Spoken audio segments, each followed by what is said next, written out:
Hello everyone and welcome to Blue Tengu's live game development show where we show everything that goes into making a game from concept to completion. If you've ever wanted to make a game, we hope this will help lower that barrier to entry, maybe give you the nudge needed to try it yourself. Even if you don't want to make a game, we hope you'll find some entertainment value in what we're doing here. All of the information about where you can find us is in the Twitch info down below, or in our YouTube profile for those of you catching us later. But just in case, we're at www.bluetengu.com, btengu on Twitter, Facebook.com Blue Tengu Studio, and YouTube.com Blue Tengu Studio for those of you watching the live stream now, and Twitch TV Blue Tengu for those of you watching us later on YouTube. If you missed any of the episodes, you can always catch them over at YouTube, but you shouldn't have any trouble following along even if you haven't seen them. For those of you who haven't seen the show on Twitch or YouTube before, my name's Eric. I'm a game designer living here in Japan who's trying to show you everything that goes into making a game for 2 hours a week, including all of the ums and ahs and awkward debugging moments that pop up. And we had plenty of those last week. The reason I'm showing it all, as opposed to making the game first and scripting out a rehearsed tutorial, is because I want to lower that barrier you feel to making a game, and I hope inspire you to go out and try it yourself. Thank you to everyone who dropped by last week, and to all of those who watched the video on YouTube. For those of you here with me now on Twitch, feel free to drop suggestions or ask me questions at any time. I may not be able to answer them right away because I am working, but I'll try to get to them, and if I can't, please send me a private message here, leave a comment on our site or YouTube video, and I'll do my best to address it next time. If any of you are out there making something and you don't mind showing it off, send me the link to your stuff. I'd love to see it. Anyway, at this time, every week for 2 hours, I come on to Twitch TV to work on the game Project Spaghetti, which is a top-down 2D cowboy shooter, where the bullets fired bounce around the screen with a pinball mechanic. Last week, despite an unfortunate decision to tie the microphone mute feature to the same key I use for debug command, which caused some craziness with the episode, especially if you watched it on YouTube, you'll know I had to make a bunch of annotations to try and cover for it. Sorry for that. But I did make good progress on the game's graveyard level, finishing off the rough gameplay in time for Halloween. Unfortunately, in Japan right now, it's no longer Halloween, but if you're watching from the States, happy Halloween.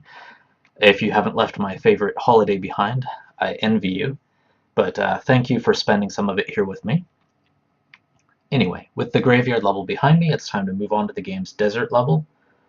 Each of the levels in Project Spaghetti is designed to challenge the player's skill with that bouncing bullet mechanic.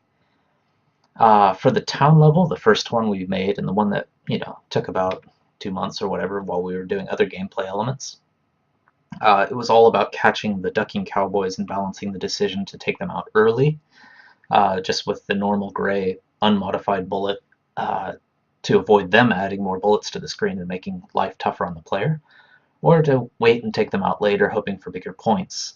In the graveyard level we did last week and the week before, it's all about building up multipliers before ringing the bell and steering the chasing ghosts into bullets while avoiding the bats that come out.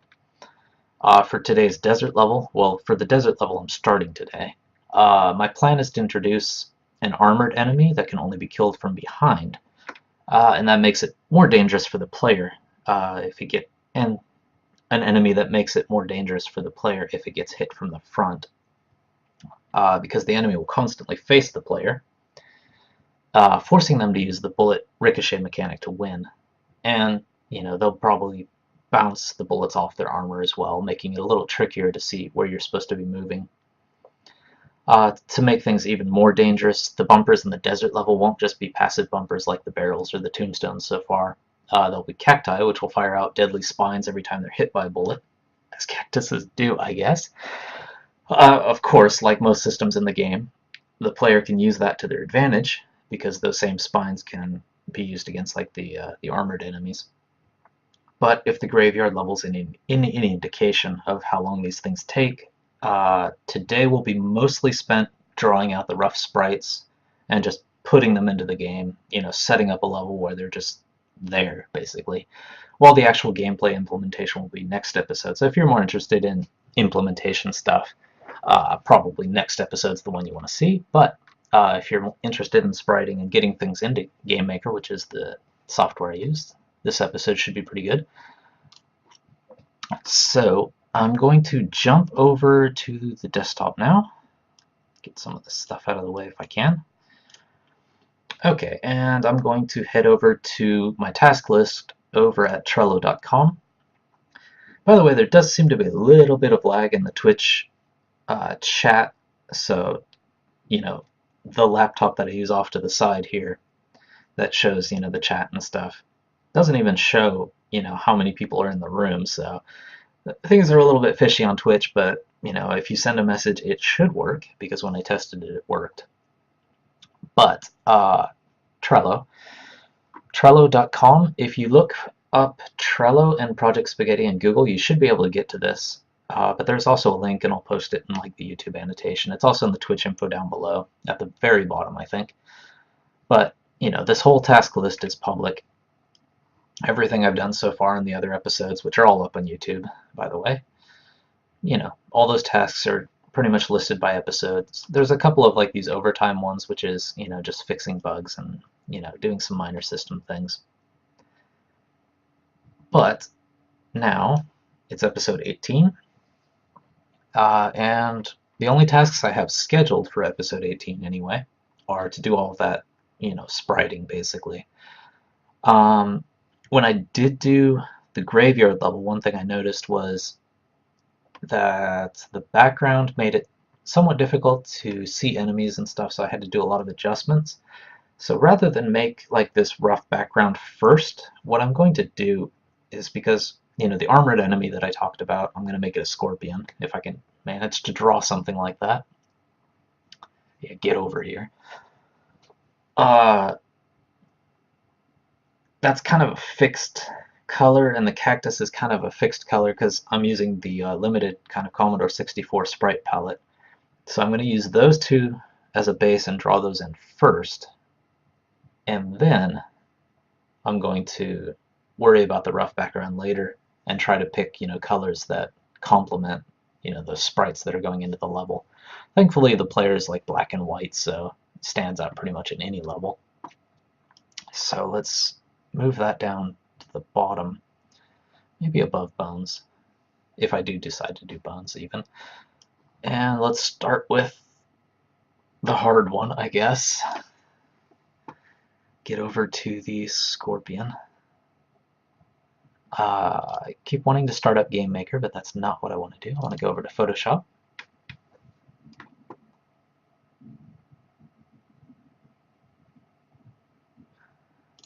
Actually, my instinct to start it up in Game Maker may have been a good one, because I should at least show you, where we are in the game, since it is a new episode. So, Game Maker Studio is what I use to make this. It's pretty easy to use and work your way around, even if you're not familiar with like programming and things like that. Some people on the net like to bash people who use Game Maker, but to be honest, there's been some great games made with it, like Gunpoint and like the original Spelunky and stuff like that, so it's fine. People on the internet are just going to be people on the internet. So, let's get the game started. And I'll try to move the window up, because like in the past I've noticed with some of the videos that when I have it down here, for some reason it gets cut off, so I'm going to try to keep it up so you can see everything that's going on. And I also added like that jingle in there, but as you can see, the enemy cowboys duck. If they duck, the bullet speeds up. And, the whole goal is to try and avoid being shot by these guys. And of course, all the rules that apply to the player apply to the enemy cowboys as well. And this is that graveyard level that we made for Halloween. The ghosts, bullets just keep going through them. They still do apply that multiplier, so you can get bullets going pretty high point-wise. And it's only when you hit that bell in the middle that they actually start to change into a form that you can actually attack. And the only disadvantage to changing them into that form is, well, one, when you hit the bell, the bats come down, and two, they actually make a beeline for you. So that's just something you have to be careful about. And this is where I'm going to put the desert level. Right now it's just another town level. But You know, as you can see, the kind of colors I have to work with are here, but I'll show you that palette I'm using. It's the Commodore 64 palette, because I'm kind of, you know, one of the things that inspired me to make this game was the Commodore 64 and that kind of era. I did do a little post about it on the site, but I kind of like that era because all of those constraints, like only having one or two buttons, you know, only having a limited amount of memory, a limited amount of graphics and stuff, actually kind of forced you to make, you know, consistent game experiences. So kind of interested in that. Let me get this so that shows up. But those are my 16 colors, and one of them, you know, there's two whites here, but one of them is actually used for transparency on the Commodore 64, so I don't use this white. Okay, well, enough yakking, I guess. Let's get into it, if I hope to make a scorpion in time. Project Spaghetti. And probably the easiest way to go about it is to take, let's go with the ghost. You know, like that ghost that showed up in the graveyard level. You know, I have everything in here in Photoshop as layers, basically. But this is about the size I always kind of want to use for enemies. I'm not going to get a scorpion to fill this out because, you know, a scorpion looks like this, kind of. And it's rather low to the ground and flat, so, you know, the tail might make up some of the difference, but it's going to be a pretty distorted scorpion to fit it into the old, like, Commodore 64 sprite size, but we'll see what we can do with it. And fair warning in advance, I am a horrible artist and an even worse, like, pixel artist, so it's not going to be pretty. But thankfully, all of this stuff is just rough graphics for the game, so as long as it kind of looks right, it's enough for what I need, and I can go back and fix it later. So let's see. The scorpion, this guy, see if I can get it right in the camera, is going to have an armored state, and let's see. How's it going to attack the player? Makes sense if it's always facing the player, that, especially the way a scorpion looks, that it's, when it runs into the player, it's going to cause damage. So it's going to be like the ghosts in that sense. But I don't want the scorpion to just, you know, tootle around the screen like the ghosts were, because that's not very interesting if enemies behave the same. So what I suspect is that, you know, the scorpion, the way it'll attack will be kind of a combination of the ghost and the cowboys. If it gets the player a clear line of sight to the player, maybe it charges at the player. I'll think about gameplay a little bit before next episode when I start implementing that stuff, but I think that's what I have in mind for it. So I don't need these layers, but I'll keep them there just to give me kind of a reference. Let's see, what should I do? Idle? Yeah, let's just call it idle. And let's see what I can do with this.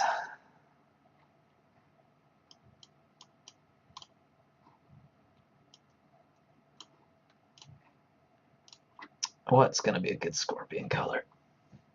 I would imagine that the desert level is going to look similar to the town level because it is daytime as opposed to the graveyard, which is nighttime.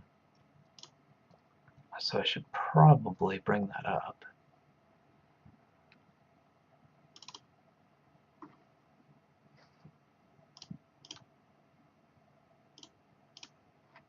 So it'll probably look something like that. And so it has to be something that stands out over that. So brown doesn't seem like an option, even though it's kind of a natural scorpion color. I mean, given what I've got here anyway. I definitely can't use this like orange tannish color because that's the color of like dirt and stuff like that, and that'd be even worse than brown. So maybe red is the way to go? Purple? Purple would stand out pretty well. I guess it is a scorpion, so it can be any color it wants to be. I guess black is an even more natural color to choose for it, but so far I've been using like black for borders on things. Like if I pull up the cowboy. Well, let's just pull one of these up.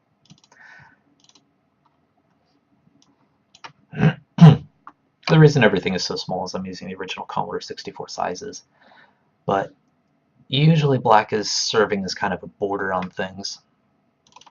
Well, the Ghost is actually a really good example of that, because if I just leave the color, it doesn't stand out enough. So probably in the Scorpion's case as well, I'm going to use black as an outline. So I don't think I want to use it for the whole color because it'll stand out way too much.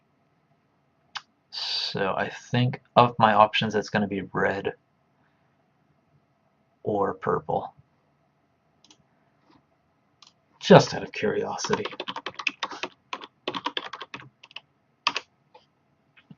Is there actually a purple scorpion? Well, let's go to images. Of course there's drawings of purple scorpions, purple lighted scorpions. That's actually really cool. Random people. That's cute. This is also kind of helping me remember what scorpions look like. Yeah, okay, so we're going to take this into the fantasy realm a little bit with this. And get everything. Why is it not letting me draw?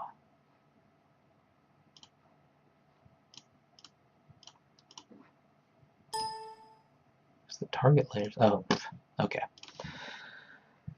Alright, so let's see. I guess I should start it facing, what's a good default direction?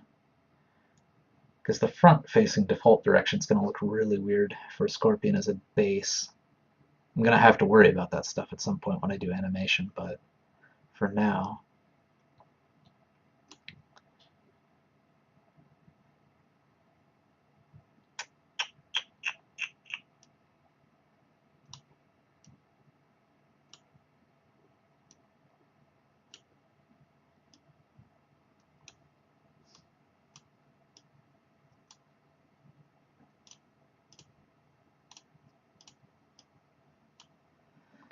Yeah, this is not even the rough thing. This is just to kind of sketch out how it's going to fill the box in my mind.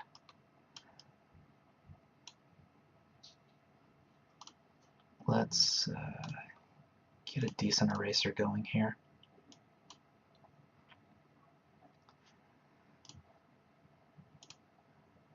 I'm not going to worry about the segments yet.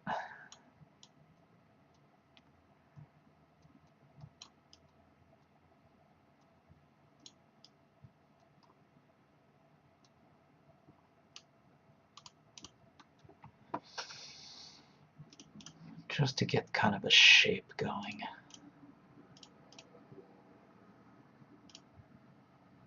Kind of round it off a little bit.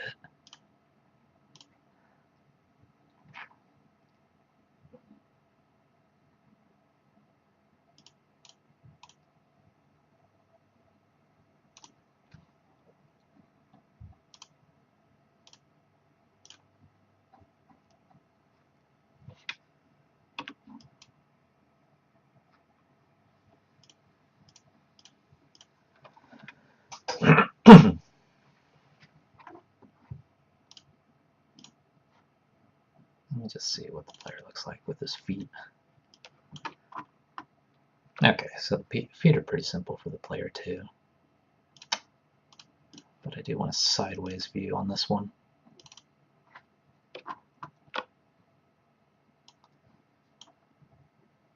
Okay, and they stand out a little bit. I guess I should somewhat think of animation in advance here.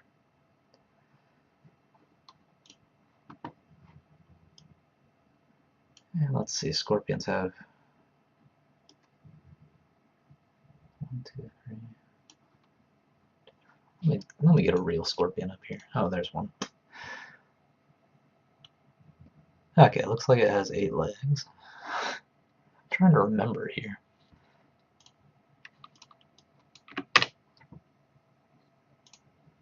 Scorpion TV series. Must be out of touch. Yeah, and they are like a class of spider, arachnid. 8 legs, segmented tail.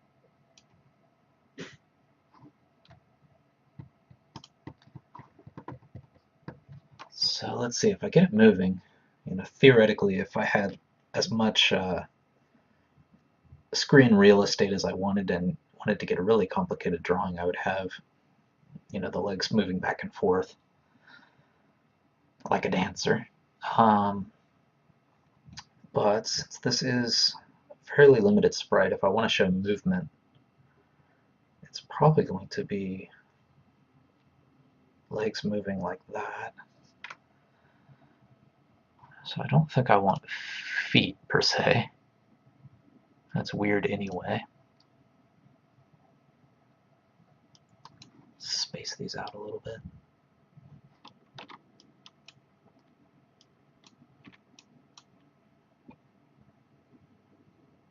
And if they just start moving when it animates, that should work fine.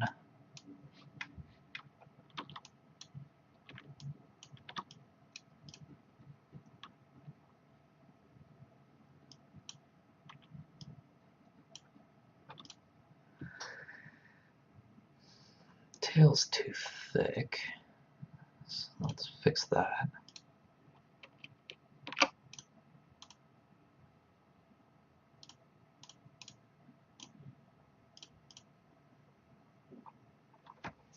Getting there, shape-wise. If I put an outline around this, let's see what we can do. Yeah, obviously it's segmented as much as it wants to be. I'm going to need claws at the side because right now it doesn't look like it has any hands.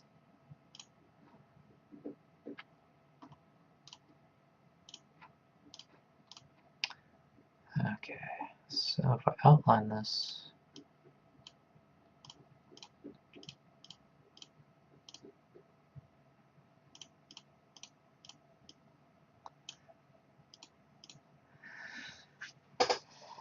is black going to be too much? Yeah, I suspect black's going to be a little too much against that purple.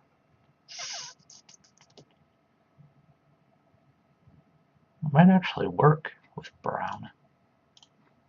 Just fill it in and see what it looks like.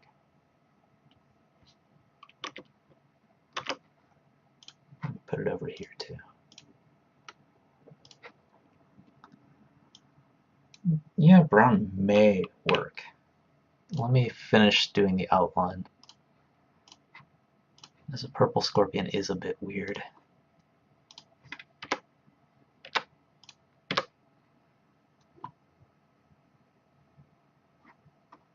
Okay, get rid of that. Alright, let's see. Dun, dun, dun.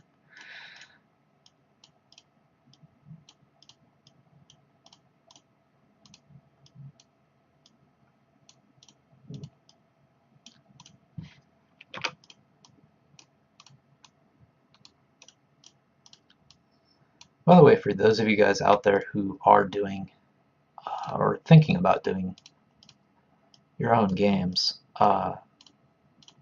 yeah, I'm using Photoshop just because I'm used to it, but especially for spriting, there are other programs out there which are probably even better. They are better, I think, than Photoshop for like spriting purposes, just to give you an idea of what's out there, and a lot of them are free. Krita and GIMP are both, I think, free. Graphics Scale, I don't think it's free, but I think there's an evaluation copy and it's not that expensive. Autodesk also puts out, let's see, what's it called? Autodesk drawing program. Sketchbook. Autodesk puts out Sketchbook. There's Krill even around anymore? I guess they are. Coral draws out there. So there are other options than Photoshop. Some are completely free, like Krita and GIMP. Some cost a little bit of money. There's also like Sprite Studio and things like that. There are plenty of videos out there where people go through and kind of describe the differences. Before you really get into drawing stuff in a new program, it's worth checking those out.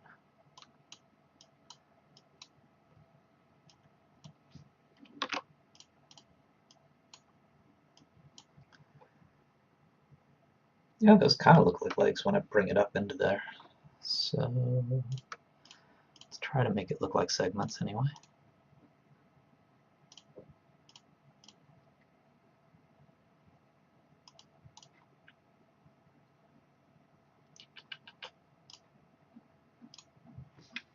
Because these segments are going to look best the fewer pixels I use.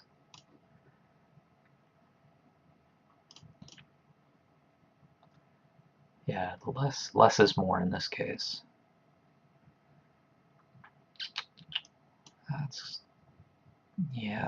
That's unfortunate. Let me bring this up. Oops. Let's just bring it up like this.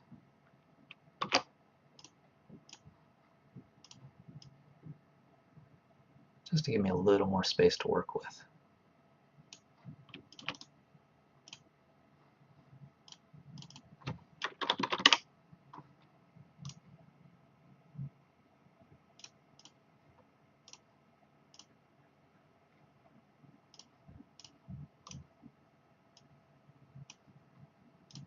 Oops. Almost used the default black. I think it is just the same black, though, on the Commodore 64. Yeah, it looks a little weird way up there, doesn't it? I'm looking at the preview in the upper right, because with all these squares, it's kind of hard to tell, sometimes whether the sprite actually looks okay or not. It does look awkward, so I think I'll undo that. And just try to figure out a way to do this without having this block of black pixels, because if you look over here at the preview screen, if I can zoom out maybe, yeah, without turning off the grid it's kind of hard to tell, but up here it looks like there's like a mouth or something there, so there has to be a gap. I guess I could actually do the opposite of what I just did and bring the top down. That's not a bad idea. Let's try that.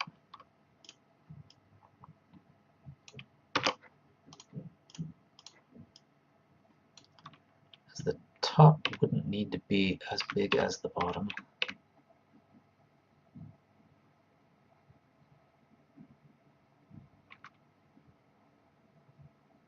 Yeah, and if I bring it forward a little bit, it kind of looks more like a scorpion as opposed to like a duck or something.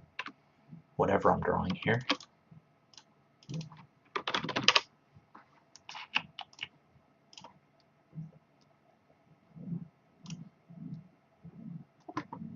And yeah, that looks alright.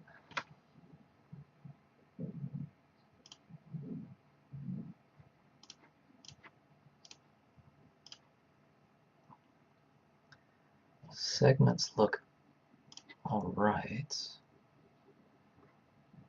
Yeah, these long sections of lines are a little bit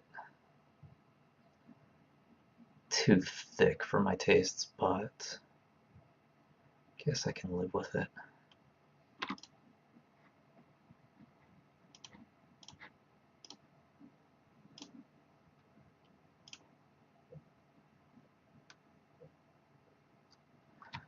Yeah, that's not bad.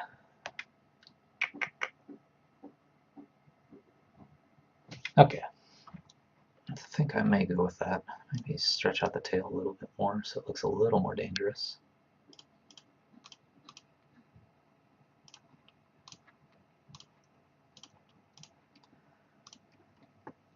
And let's just see what brown looks like on the default town background.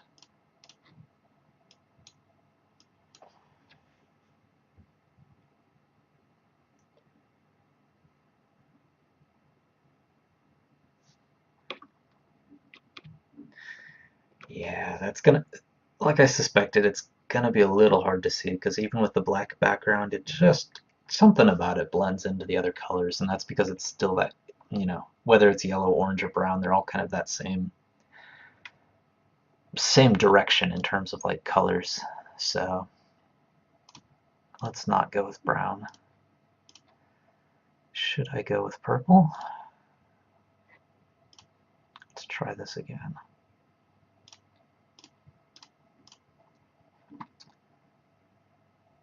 Maybe if I keep brown for the body and go with purple for these parts. Wow, that looks really weird. Looks like the scorpion's like tricked out to go on the town or something. That's not what I want. The purple's looking really weird. Let me just go with red and see what that looks like. Oop. Red's not bad.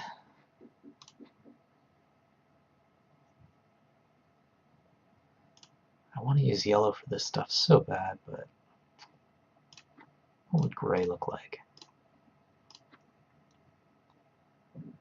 That's actually a color that would really stand out. Does look pretty toxic.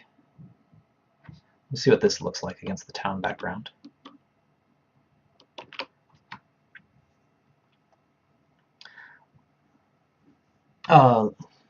Lucifer in the chat mentions too bright.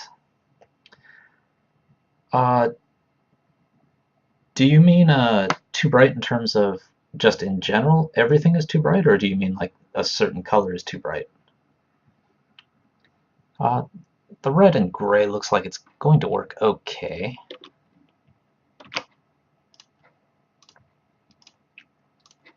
Yeah, that actually stands out quite well compared to this guy. Putting them side by side like this, you could kind of it'd get lost on the screen. This definitely would not get lost on the screen. The gray's a little bit weird. Oh, the purple before was pretty bright. Yeah, exactly. Yeah, I thought it was a good idea at first, but then when I actually did put it in there, it was like, pretty over the top. Ideally I'd be able to, go with a darker purple because then it certainly look more natural. But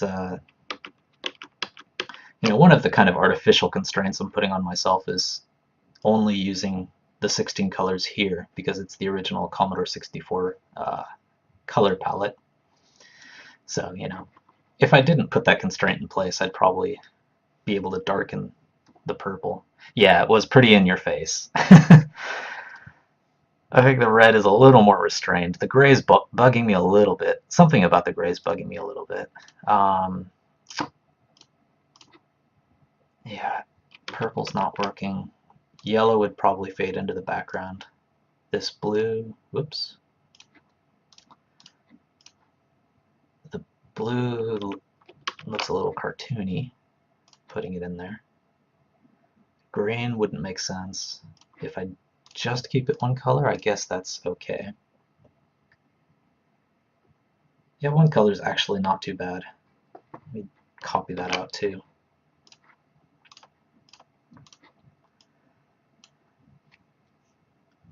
So yeah, Lucifer.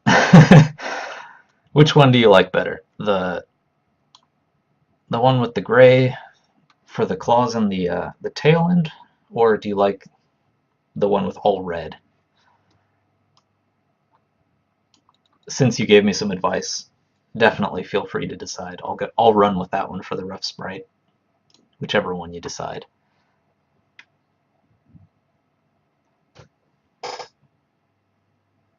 Yeah, they both kind of have their advantages. The brown one's definitely a no-go. Just get rid of that.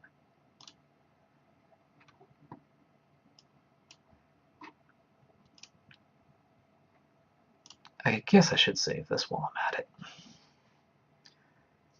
Gray, okay. Lucifer says gray for the claws and tail is pretty good, so I will go with that. Let's put that in. Alright. I'll save that, and I don't need these ghosts in here anymore, so I'll get rid of those. And this file will eventually serve as the same file that I do all my animation for this end, but for now, just going to do the very basic scorpion idle and save that out.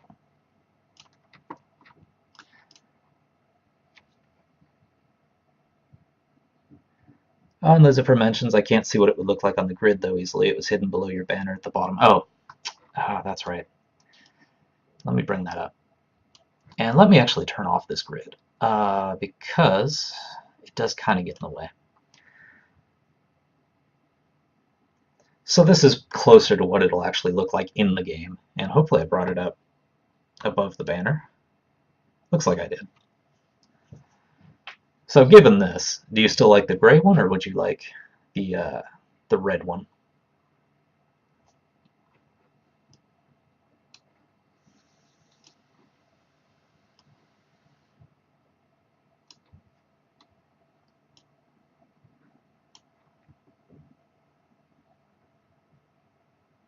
Okay.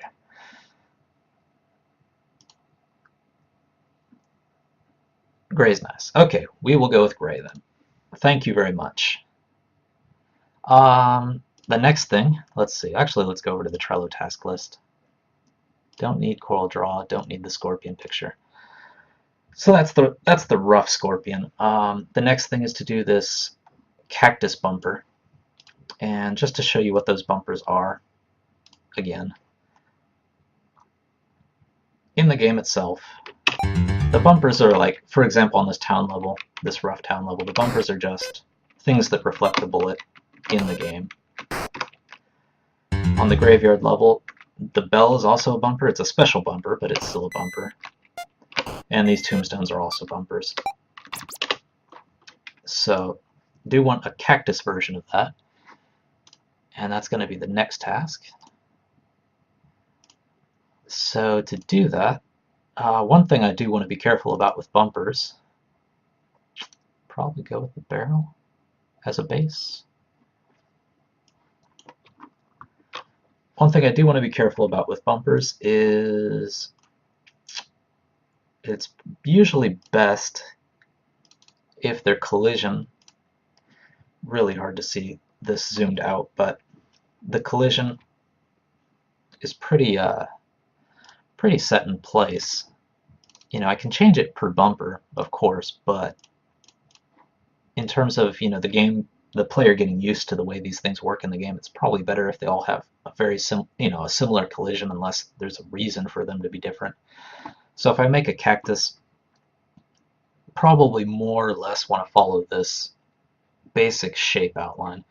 It's obviously, a barrel is not a cactus, and a cactus, you know, does this. So it's not going to be perfect, but in terms of a general shape outline, that's what I want to go for on the cactus. And Quetzalcoatl mentions, why spaghetti? Is that a code name? State of the code? Yeah, well, it probably is a pretty accurate state of the code right now. I mean, it is a bit of a mess. Like, for example, you know, things like this, you know, all these global variables and, you know, strangely named things and stuff. So yeah, it could be a code name for the way my code is right now. But yes, Lucifer has it right. It is tied into Spaghetti Western.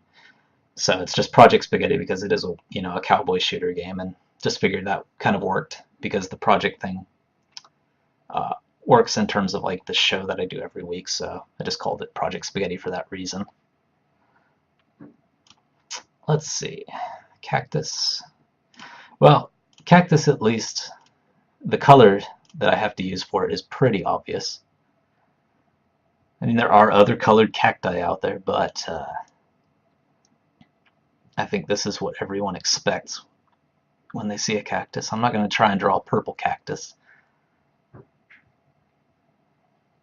And let's keep that original barrel outline as kind of a base. So, let's see. Probably have like the head of the cacti here. And drop this down a little bit to give it some arms. The closer I can get it to the barrel, the easier things are going to be later.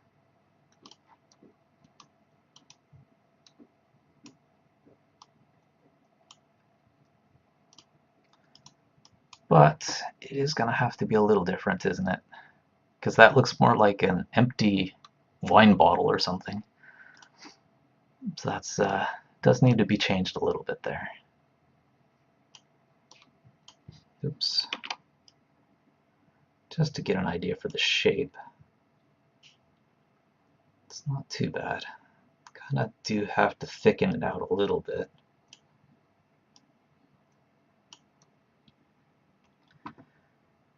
And unless I pull the base in, it's never going to look like a cactus, so I do have to pull that in.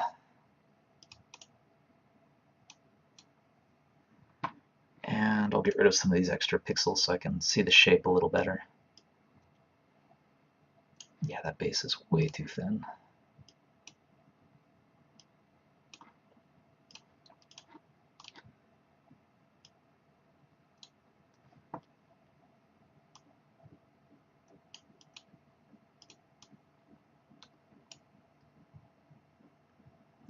And let's see, probably should be bigger.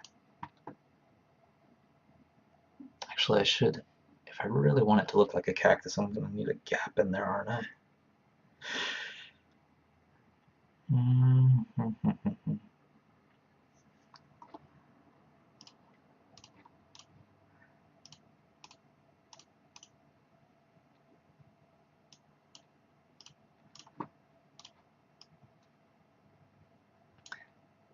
If anything, this episode should demonstrate the importance of having an artist on your team, if you can get one.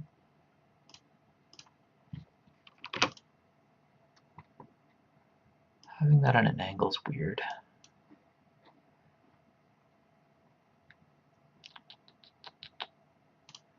Little by little.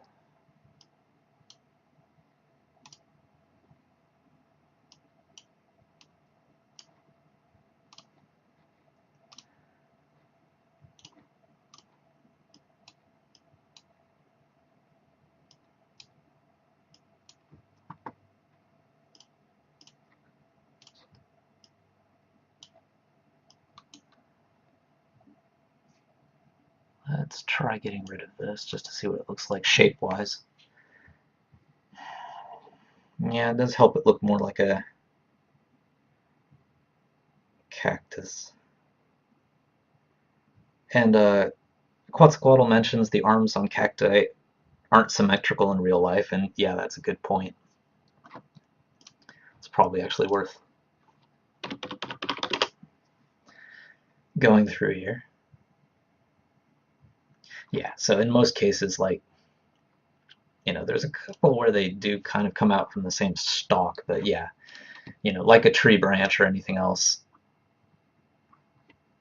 they're not going to be in perfect symmetry. And actually, that's actually a good idea to split the arms up a little bit, because it'll help give it a better impression. That looks painful. And Lucifer mentions like taller on one side than the other. Yeah, taller, and then like the branches come out at different places, because I guess life is fractal, so it's coming out in different areas. Let me go ahead and go with that and see what this looks like if I do bring one of these branches down.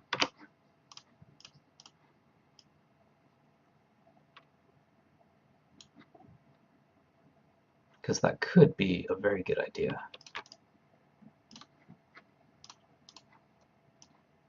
And let me move this one up, actually.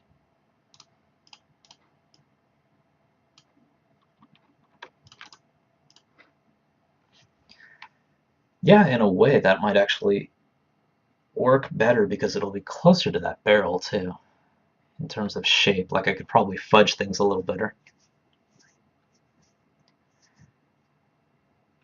Yeah, and broaden it a bit overall, definitely. So I am going to have to fudge it a little bit from that barrel, but it should work out okay. As long as it's within this sprite size, it should be alright. I don't want to use the free transform tool unless... Did I fix that? Let me check. Oops. Okay, I did fix the Photoshop free transform tool because usually by default it'll fuzz up the pixels and you know, throw in some aliasing to try and make it look more like what you expected it to look like. But that's not good for pixel art because pixel art has to be precise. So I did make that change already, which is good. Let's fill out the outline a little bit. And this black outline's way too thick right now.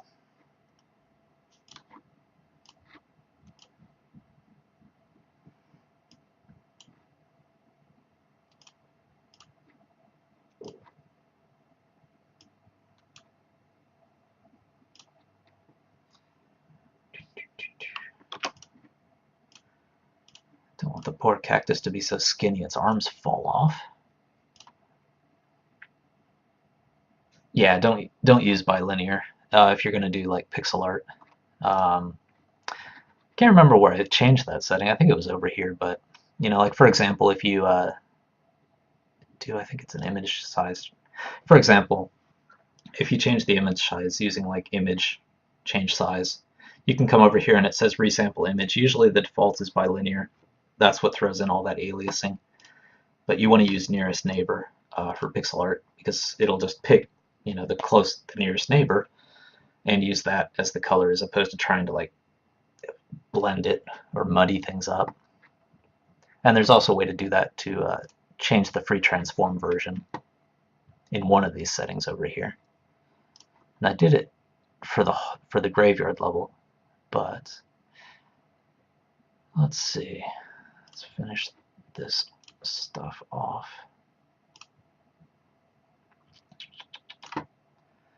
Get the corners going. Looking a little weird. It probably needs a little more down here.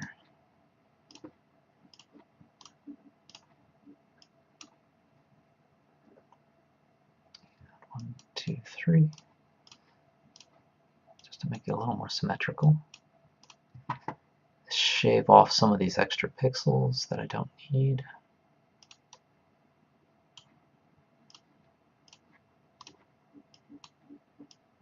Fatten up the head a little bit there. Get rid of some of these nasty corners. Starting to look more like a cactus.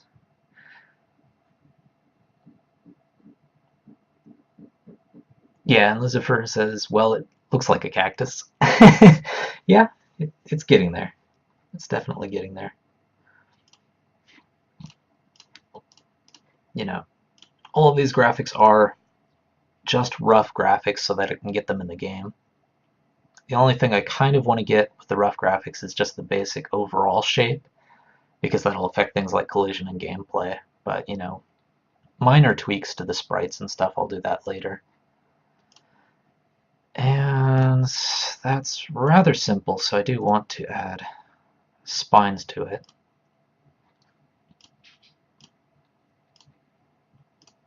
Whether I should use yellow or a different color.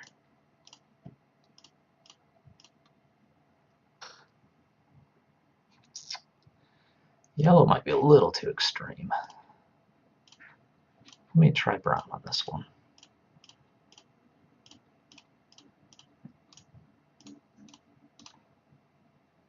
Now it looks like it has the measles, so now brown's no good. Let's try gray.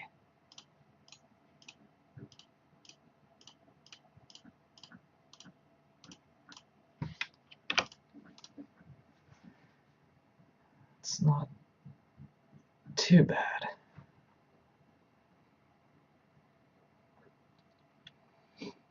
Yeah, Lizifer, thank you for explaining. Quetzalcoatl mentions you can use a darker green on the corners to appear to make it more rounded. Yeah, I definitely could do that if I had, like Lizifer mentions, if I had, a bigger palette to work with. I am, just to explain, the original Commodore 64 just had like these 16 colors, one of which was transparent, so it was 15 colors. And I'm just trying to kind of stick to that for the visual style. So the sprites also are very old school. Like, for example, if I zoom this out to its proper size, let's see, get it to 100% there, it's going to be about that big. Like, for example, just a quick look at Commodore 64 games. I mean, their spriting will put mine to shame. And yeah, there's some family unfriendly pictures up here, but, things like this. Very limited color palette, not really like blending in colors or anything. Just kind of using what they had, and I do want to stick with that just to see how far I can get with it. Commodore version of The Walking Dead, that's awesome. So that's the reason I'm using this very limited color palette. Because otherwise it would be nice to have like another green for the spines, for example, as well. Maybe this tan would be alright. Great. Yeah, any color that's bright just kind of looks like a disease, so that's probably not what I want to go with. It's going to be one of these grays, isn't it? Lighter one, maybe a darker one.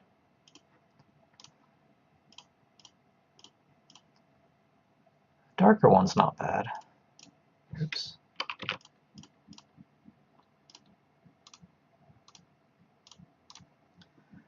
Yeah, that kind of works. Kind of. Don't want to do it. Don't want to go overboard because then it won't be green anymore, but putting it on the corner looks weird.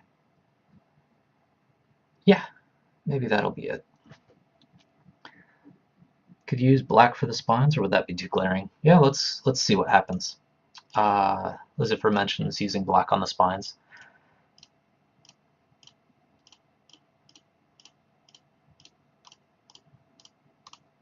If I don't have too many spines, it might work.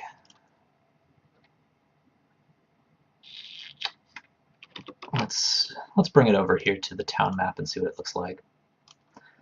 So that's the version with the black spines, and yeah, I probably have too many spines. Whoops, that's not a spine.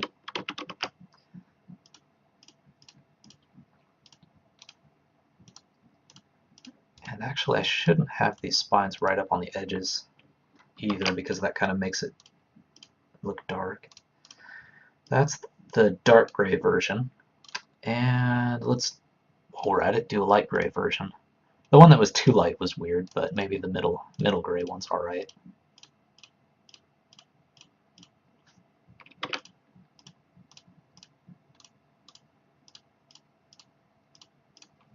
Okay, let's bring that over. And that's the light gray version. So that's what it'll actually look like in game. Looking at this, I should actually order them in terms of darkness here. So that's middle. That's the darkest.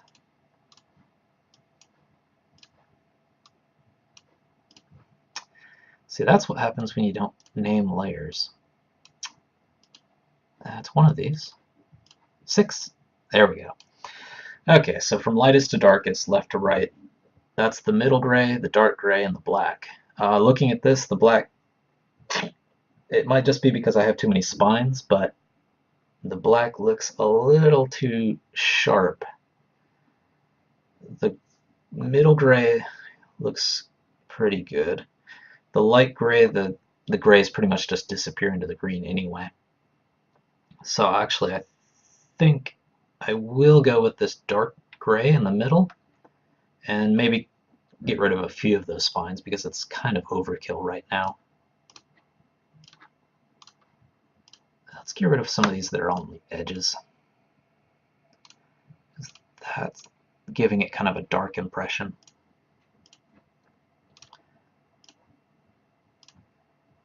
Okay. Let's just see what that looks like here really quick. Oh, whoops, I'm still using the light gray. Let's fix that.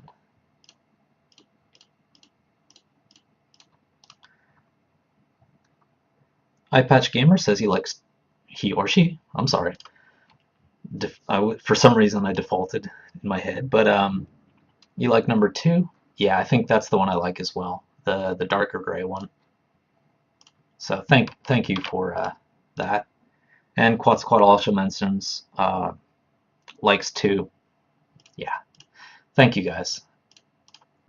It's kind of, you know, when you're drawing these things, you kind of start getting lost in the drawing and you start making weird decisions, but it's nice to have a second opinion on this stuff because it does help. And let's get this one in there and see what it looks like, just to make sure it's all right. Yeah, I could probably even cut a few more spines off of that, and I will, but that's looking kind of like what I want to have. The one thing I am worried about a little bit is how it's going to behave as a bumper in the game, but I can pop it in and see what it's like. The thing that worries me is the original barrel looks like this.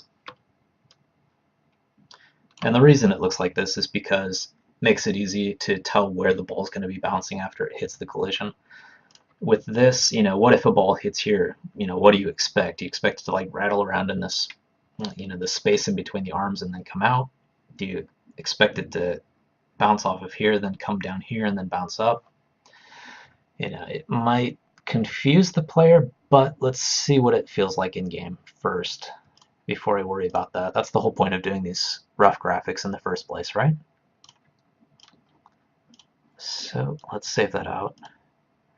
Don't want to spend too long on just a cactus. Okay, and I think for the desert level itself, I do want to just kind of stick with the town to get rid of all these extra layers. The original town background, but just change this part because these are theoretically going to be buildings. So squash that.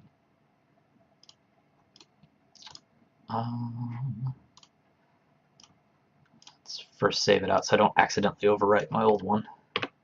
Desert background. Happy Halloween to you guys, by the way, if you're in the States. You know, thank you for spending some of your Halloween with me here on this game development.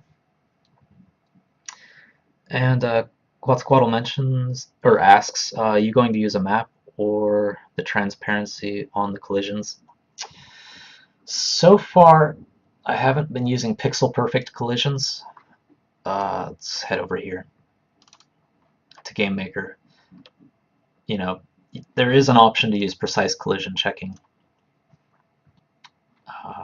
but I have been using just a bounding box, and I think I've been using manually. I must have triggered it there.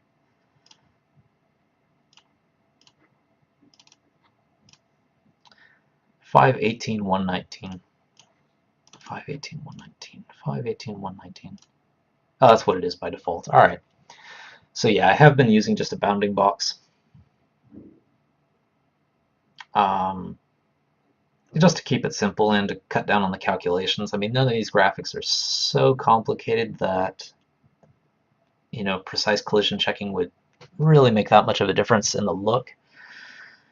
For this cactus, my suspicion is that even more than ever, I probably wouldn't want to use precise collision checking. So probably not transparency, but just, you know, maybe a circle to kind of get the shape of the cactus, maybe fudge it on some of those black edges a little bit, and probably just try shooting it from every direction just to see if it feels right. May have to, you know, squash the head and the base down a little bit to make it, you know, fit into a more natural collision, but we'll find out. And I'm glad I used the right pronoun on you. I'm sorry about that, guys. I always, just my natural tendency, I guess, is to assume. Maybe it's just based on names or something. I just naturally assume the way I do. And I'm not going to worry too much about like sketching in like the desert background. Eventually, when I do actually do the desert background, it's going to have, the standard Wild West desert thing where you have like canyons off to the side and like something going backwards. But for now, just to remind myself that I do want to have a canyon in there, I'm just going to go with canyon and shave off some of this stuff in the middle.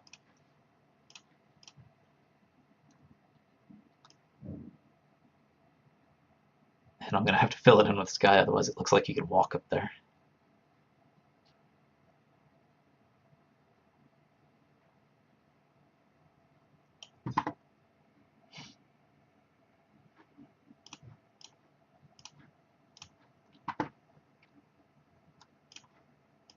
Oops. Just making sure I did get out everything. Yeah, I was missing a couple in there. Alright, let's fill that in. Okay, so that's going to be just the rough canyon. That little edge was bugging me, so I had to get rid of that at least. Otherwise it looks a little even too rough for my tastes. Okay. So I am going to make that my desert background.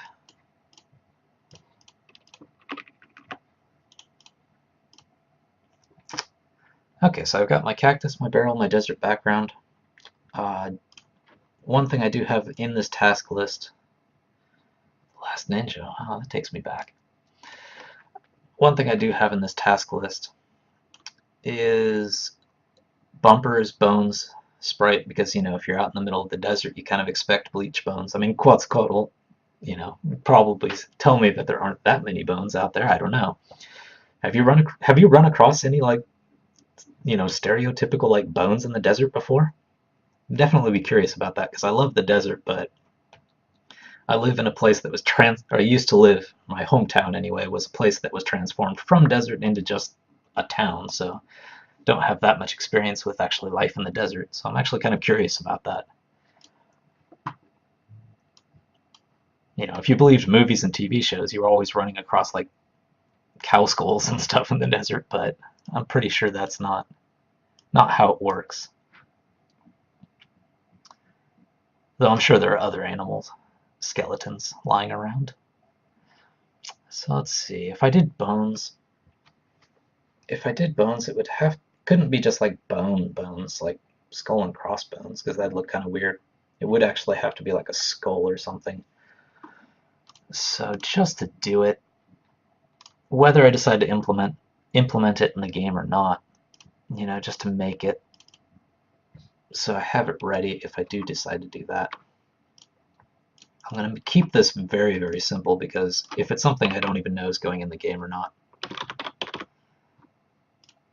I don't want to spend too much time on it. Because I would like, to get to showing this stuff going into the game itself for you guys. I do have my pixel brush ready. All right. Now let's see. What would a skull that kind of fits the shape look like? It's going to be a very long face if I try to make it like that. And Quetzalcoatl mentions lots of dead cows. Okay, so I guess the stereotype of what you find out in the desert is actually accurate. So that's awesome. And Lucifer mentions you could make something like a rib cage, or would that require the bones to be too big? A rib cage is not a bad idea. It's just whether or not it would actually look like a rib cage in the game. Like if it was matched in with like skulls and legs, arms. If there were like other skeleton parts lying around, I think a rib cage would make sense to the player. But for example, if I only had, well, let's make sure I use the right white there. If I only had, I guess something like this.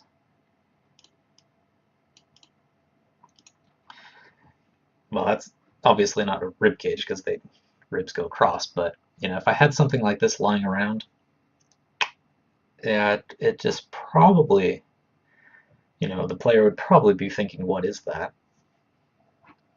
I'm sure if someone was a better artist than me, they could figure out a way to make a convincing rib cage.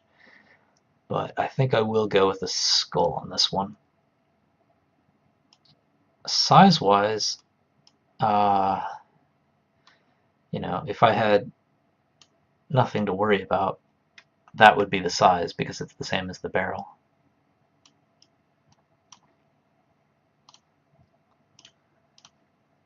But that would be a ridiculously large skull.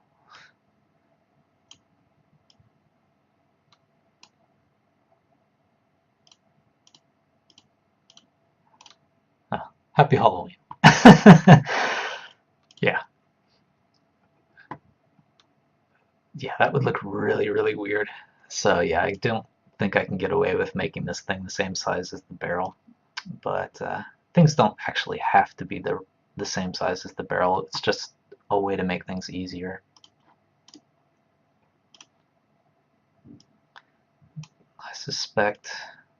Why is free transform not giving me... There we go. Now it looks like a Lego skull, but getting there.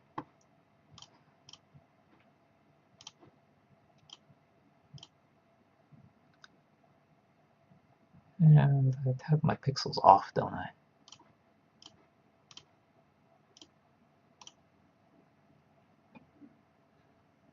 Yeah, I need to give it one more pixel so I can actually make this a symmetrical face. Maybe I should just stretch it. Oops, gotta cut it first.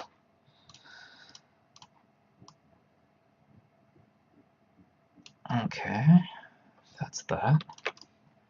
Merge those, bring it over to the left one.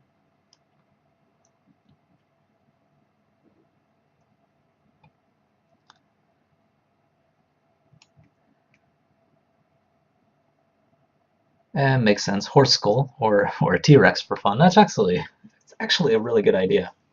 The T-Rex skull, because having weird stuff in the desert will actually kind of lead into this stuff later. The next level after the desert level is going to be a night level where your cowboys fighting aliens, as cowboys do.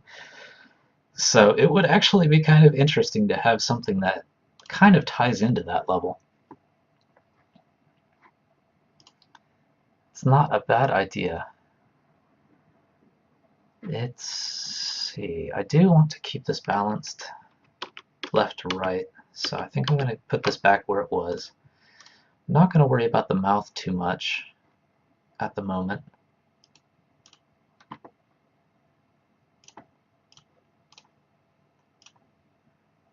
It's actually adorable. I'm getting too attached to this. Let's break it. Okay, let's go with you know, what I would kind of think would be like a horse skull.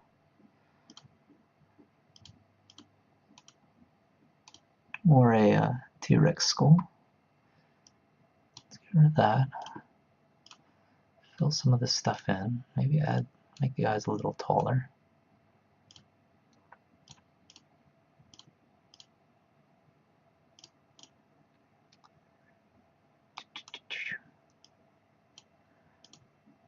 And thank you guys for being in the chat here with me. This makes drawing this stuff a lot more interesting, having your guys' feedback, and definitely entertaining. Now it looks like a white kitty cat. Okay, so Quetzalcoatl gave me a link. So how about something like this, combine the skull and ribs? I'm actually going to look that up here. So going over to, let's see, gotta get the link over here.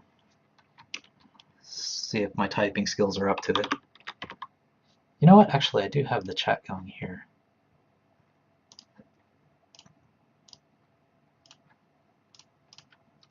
It's kind of creating an endless loop there, showing me being filmed on camera. So this is what Quetzalcoatl. Let me get rid of that so I can see the chat again. So this is what Quetzalcoatl sent. You know, having a combination of the skull and the ribcage, that's actually a really good idea. That is very good, actually. Because that is the barrel shape. You know, having the horns and everything else just kind of blend together. Oh, that's perfect. Thank you. And then that's Lizifer sent horse skull to me from the side. Yeah, it's definitely a good reference. Thank you. Yeah, that's a combination of these two should actually work. Let's see if I can. Drawing the ribs coming out of the ground is actually good. Okay. I'm gonna keep the cat on another layer, and with my horrible, horrible drawing skills, I'm going to actually give that a shot. Let's put this up here and turn it down a little bit, just so I have kind of an outline to work with for basic shape. And that skull icon. Yeah, the rounded eyes, the nose, the horns, and then just that tilt's good. Okay, so I'll start with the ribs, since those will be in the background. You know what? Let's use black so I can see what I'm drawing here. No, I'm drawing on the wrong layer. That's why. Go to the selection. Okay.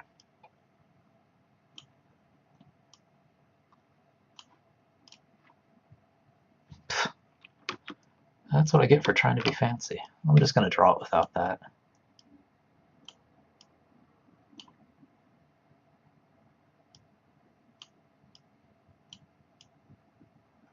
So that would be kind of a set of ribs.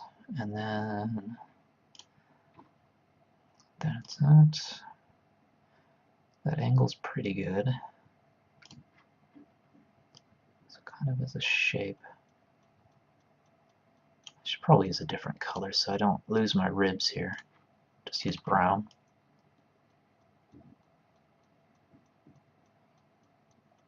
Kind of get that longish horse skull thing, cow skull going.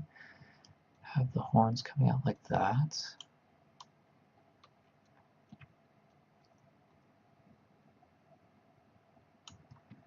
And then have the ribs in the background.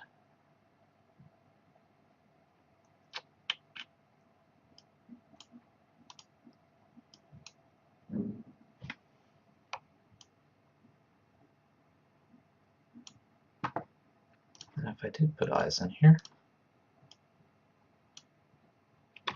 let's not be too rough, I guess. It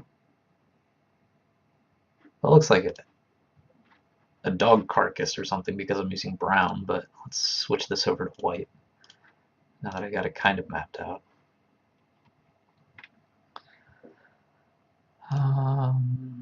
The horn can't just come straight up, otherwise it doesn't really look like a horn. And I should use a different color for that too. Yellow is just going to be the background, so I can't use that. Let's go with gray.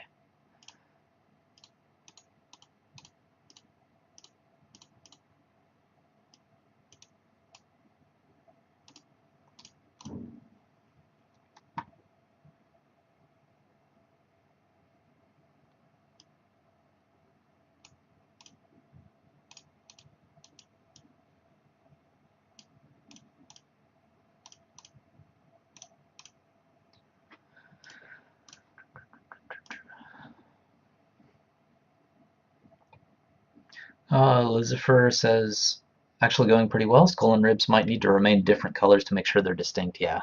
Because otherwise it just kind of looks like this thing has a bunch of horns. And actually I should split those ribs out to a different layer, because that's going to make it easier. Let's duplicate this, just so I know which one's which. Actually, the ribs is going to be below skull. I really want to get rid of this cat, but just to keep the shape in mind. So let's get rid of the skull from this.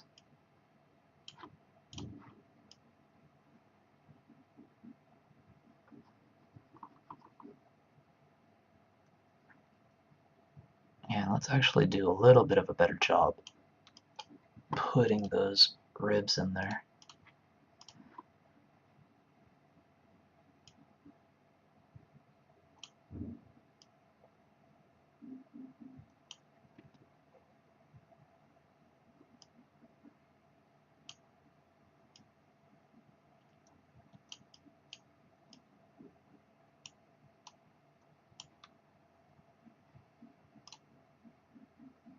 Now let's get rid of the ribs from here.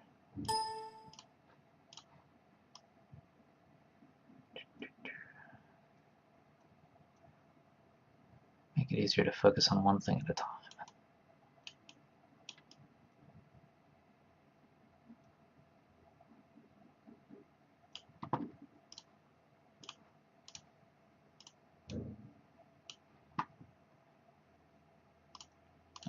Oops. Should I stretch that out a little bit more? Yeah, I should.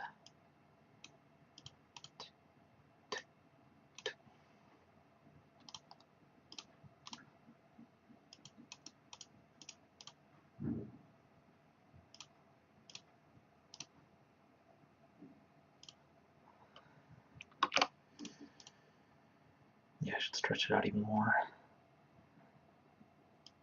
Go that way.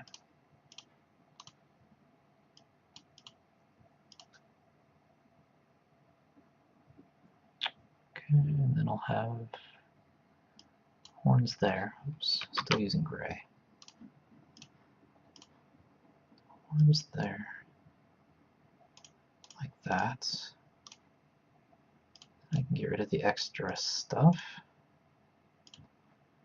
Pop that gray pixel down there really quick. Get the white kicking out there. Maybe spread the nostril out a little bit.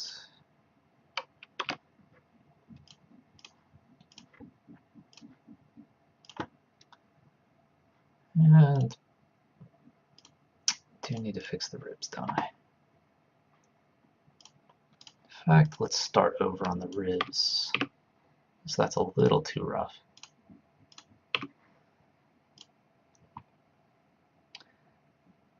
And how about having the spine heading back? Okay, well actually there's a couple of comments here, so I should go through them. iPatch Gamer says maybe have the ribs a darker color than the skull as the ribs are further back. And then yeah, they should remain black, is what Lizard replied. And how about having the spine hitting back between the ribs? And maybe add some depth if it works. Yes, that's a very good idea. Definitely keeping the ribs a darker color than the skull is going to be the way to go. And let's go ahead and use everything.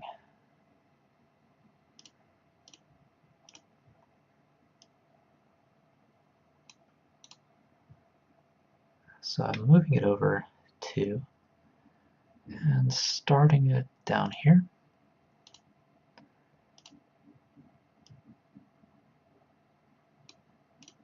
And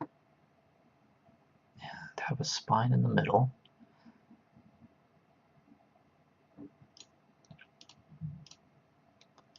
Go down like that. And I'm probably going to want to shift these so it actually looks like it's going back. But I can do that with a cut and paste later, just to get the balance right. 3 down, that's about right. And there.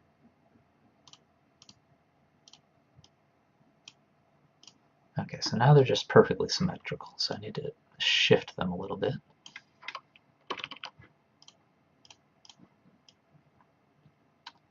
Since the skull is kind of pointing this way, I should probably bring these down. And let's see what it looks like with this on top.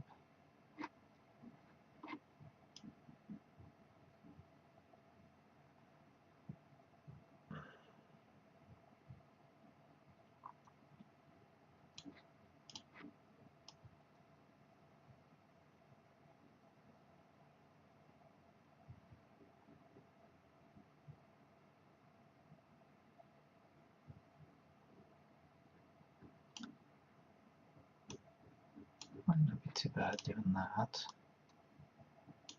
Bring these out a little bit more.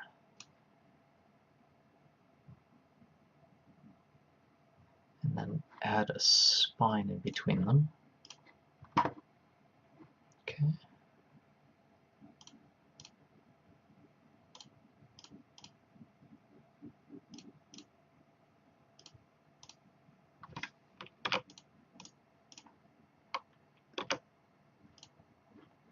And break the spine up a little bit.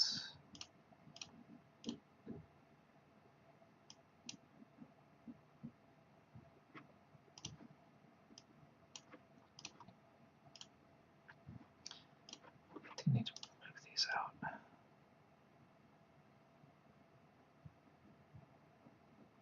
Yeah, I guess I need to have them tilted more that way. I'm sure this is not going to give me the result I want, but let's just try the rotation.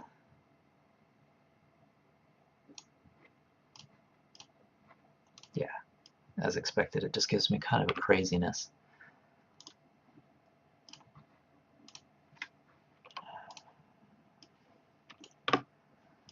Okay, let's start with a clean rib palette here.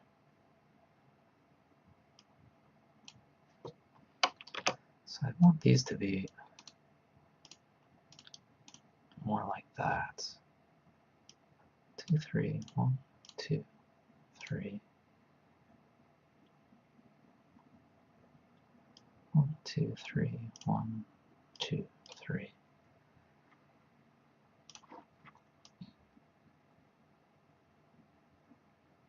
Coming out a little bit too far.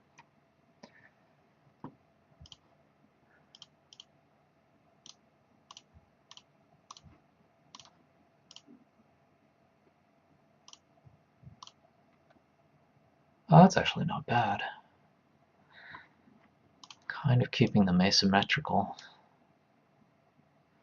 And then if I can move these up a little bit.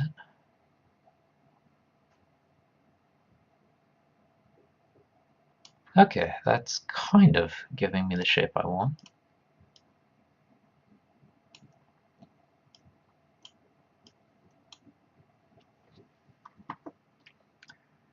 And let's add a little bit of meat to the bones.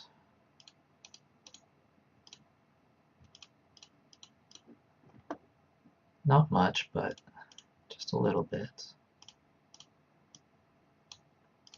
Or I guess a little bone to the bones.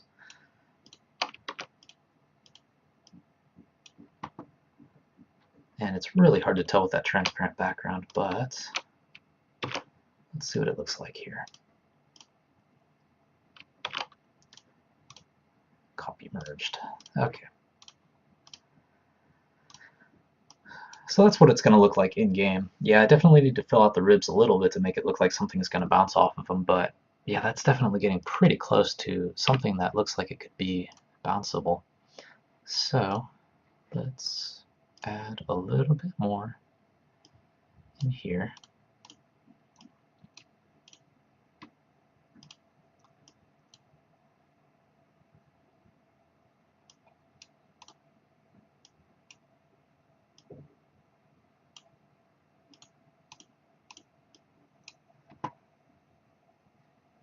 And add a little bit to the ribs too. Maybe get these ribs over here.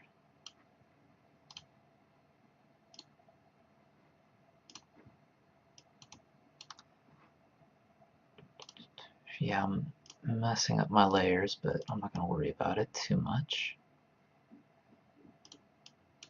Okay, I'll just merge my ribs here. Let's try copying that over and see what that looks like. Okay, yeah, I should probably fill out those ribs a little bit, but that actually does give me a bumper. So I will go with that. Thank you guys for your help. You know, Quetzalcoatl, iPatch Gamer, Lizifer, you definitely helped out on this one. Gave me a really good idea for getting those bones in. This is still a very rough graphic, and I definitely need to patch it in, but this is definitely going to give me a good start for checking the gameplay. And you know what? Let's fatten those bones out now and save this out.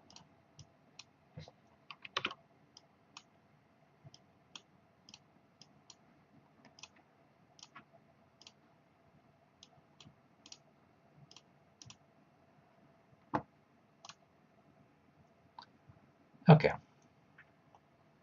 That should be good for what I need. And I'll just keep the kitty cat, white kitty cat face around just in case, but skull. Well, let's call it bones now. Well, no, I should call it skull so I know what file I need to edit if I want to go back to this. So it is still a skull. Okay. So that, I'll keep these references, by the way. So that handles the graphics part of what I wanted to do. I won't get to gameplay, but I will start to implement these things. So let's jump into GameMaker itself and start adding these sprites in. So first off, there was the bumpers. There's the skull and the cactus. So let's do the cactus first. And that's over here in objects.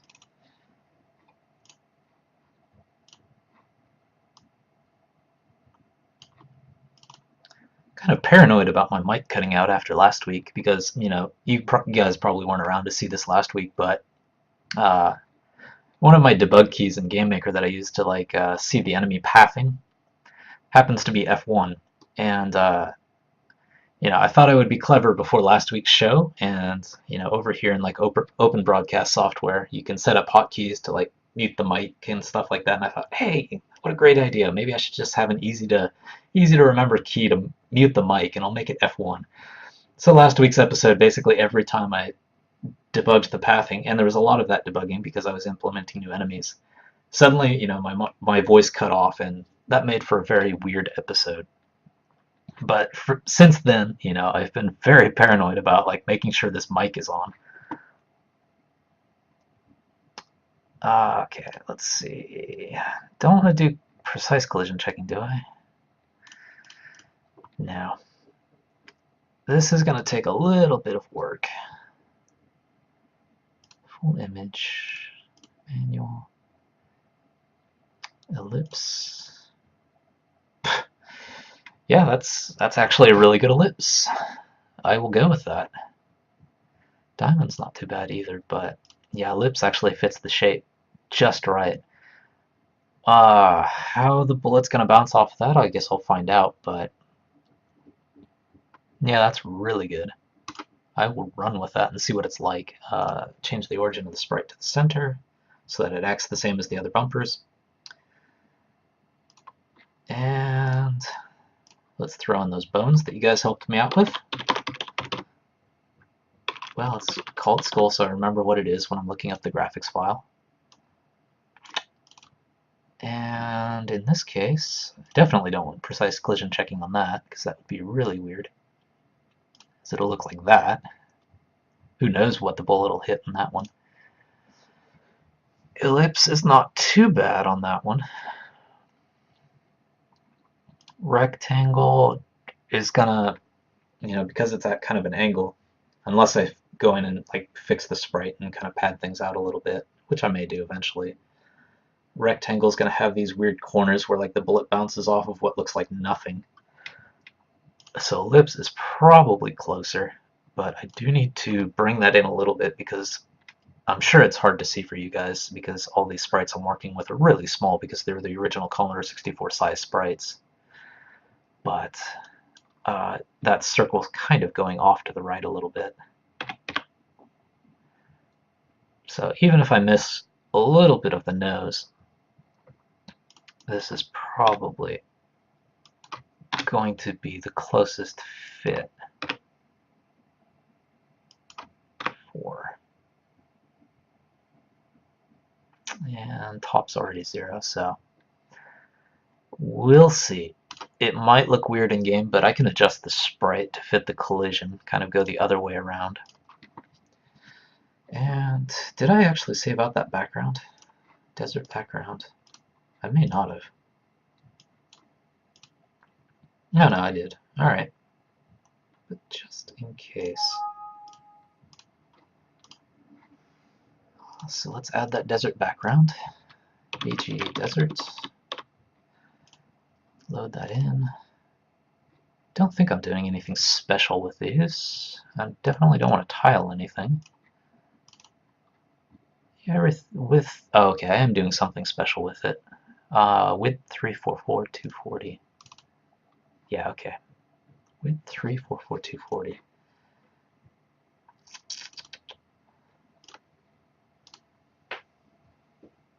Resize canvas.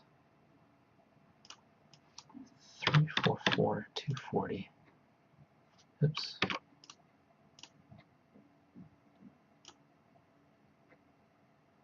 Can't remember which one I'm supposed to push. I think GameMaker was a little bit different than some of the other software programs they use. Okay, got it. The reason I'm adding this little bit of space off to the left is because going over here in GameMaker to the rooms, like these actual levels, I keep the 0, 0 coordinate in the upper left because GameMaker has a lot of trouble like working with anything left of that. And I have enemies spawning off screen and coming into the level. So unfortunately, I do need to kind of shift everything over just a little bit to give those enemies room to spawn off screen. And that's that's that resolution that I've got up there. So that's why there's this little extra padding off to the side. And Lucifer asks, so is the reflection of bullets not always at 90 degrees? I think right now I'm just using the default GameMaker bounce. That's something I'm thinking about going in and fixing later. I think right now the GameMaker bounce just works. It's not 90-degree angles, but it's just reflection. So if it's going up and it hits anything, it just kind of comes back the way it came. It's not quite how you'd expect things to bounce around. It does, depending on the angle, it does kind of keep a natural pinball mechanic going, so it hasn't been too weird in game, but it's probably because it is the game's main mechanic, something I want a little more control of than just relying on GameMaker's like bounce mechanic. So it's something I may fix later, but for now, I think it's just basic reflection. And also asks, or is the hitbox shape independent of the reflection? I think the hitbox shape is actually independent of the reflection the way GameMaker does it. Because even if I have like a round object, it doesn't kind of take into account those complicated angle calculations. It just kind of bounces back. So GameMaker's bounce thing is really simple. And yeah, unrelated, yeah. So that's my desert. And I have my room desert here, which was just the town level. So the first thing I have to do is change the background to desert. Not a huge change, obviously. And these bumper objects, spread them out a little bit. I probably want more of them. Looking at this, I'm sure for the first time you guys don't know what's going on in this because I've done this in past episodes, but I kind of fill in all the details when the game loads up, so these are just all like nodes where things can go. Like these red squares with the little cowboy hats are just basically where off-screen enemies can spawn in from. The pink triangles are move nodes where the enemies can kind of go to. They pick the move nodes as their destinations. The blue are where bullet pickups kind of randomly appear if the player's out of bullets, and the red are where those bumpers, like the tombstones, the barrels, and from now like the cacti and the skull, are going to be put in. Oops, I don't want to put a bullet in there. Objects. So I do want to add more. Let's see, obstacle nodes. Should be fairly complicated. And I want more move nodes as well.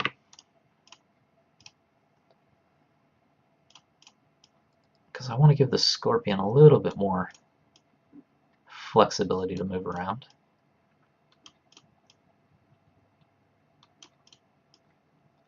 So I'm going to fill that in to give it a little bit more choice moving around the screen there.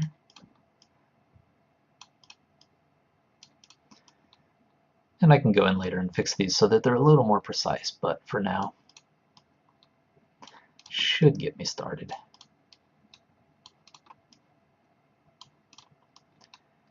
And looking at the time, I have about 50 minutes left, so hopefully I can get those bumpers in there and maybe get one of those scorpions to show up, even if it just acts like a bad cowboy. It may even shoot at the player if I don't modify it.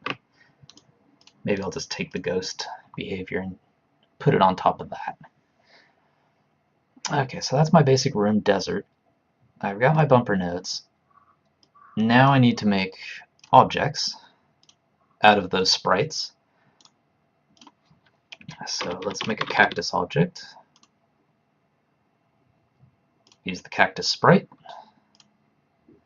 And it's going to behave a lot like the barrel. So when a bullet collides with it, if it has a collision event with a bullet, play a sound effect, like one of those pinball kind of sound effects, and have, right now it's just the same particle effect for every bumper, it's just a spray, but just play that spray in the direction the bullet's bouncing off of. So that's going to be the same as the barrel. The thing that's going to be different is, I should leave a note for myself.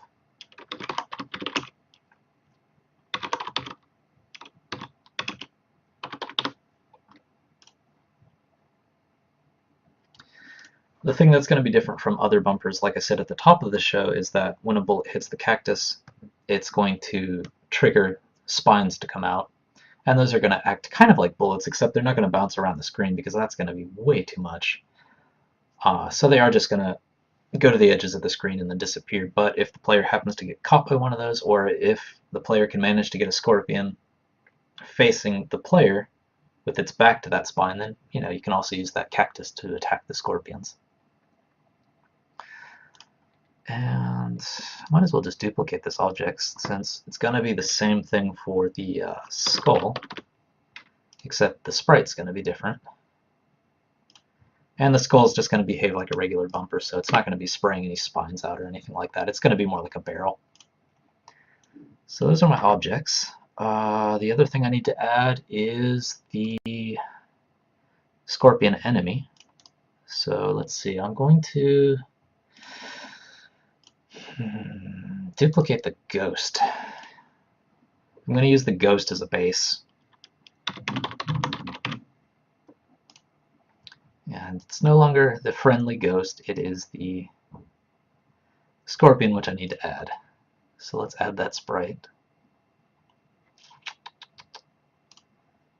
So enemy, let's go ahead and duplicate that.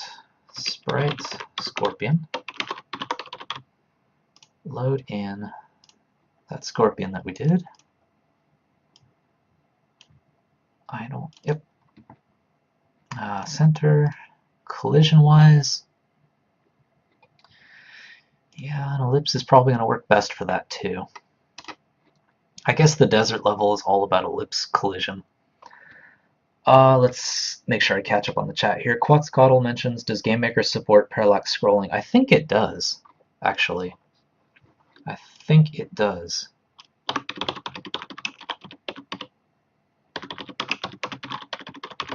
Yeah, there's definitely things coming up about it. Yeah. So, for example, let's head over to this YouTube video.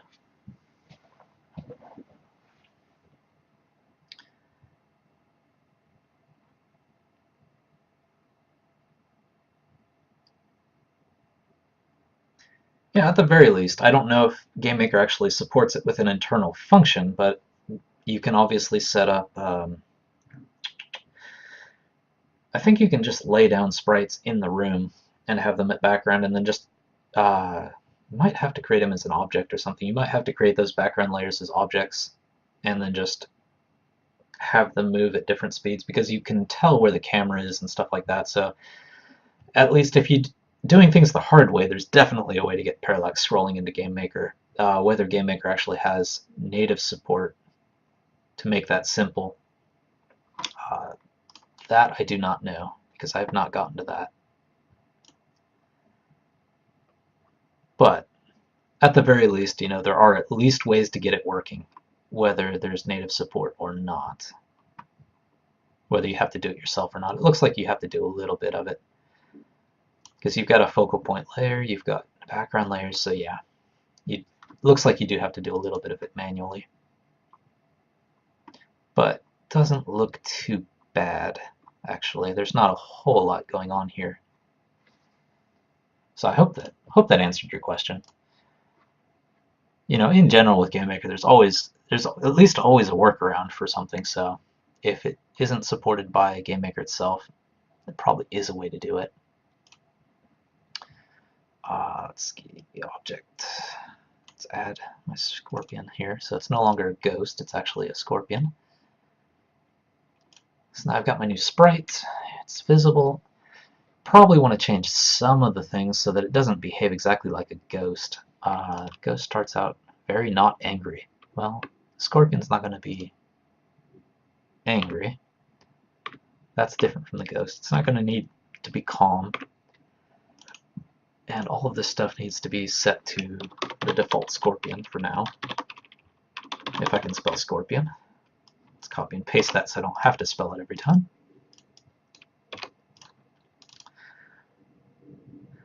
So Quetzalcoatl, are you making anything in, well, I mean, you were asking about GameMaker, so you probably haven't worked with GameMaker before, but have you made games in anything else like Construct or any other game systems? And if you have anything online, definitely link to it. I'd love to see what you're working on.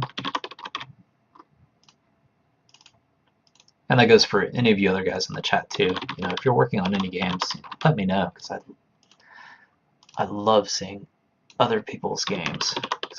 The whole reason I make games is that I am a gamer. Let's see, if dodging stop movement, stop the path. Yeah, I guess that's going to be the same.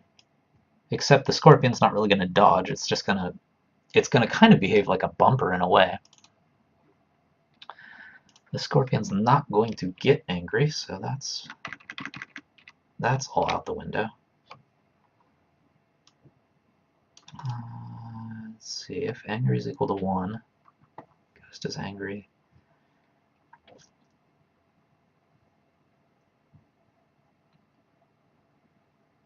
See, I can get rid of this entire bit here.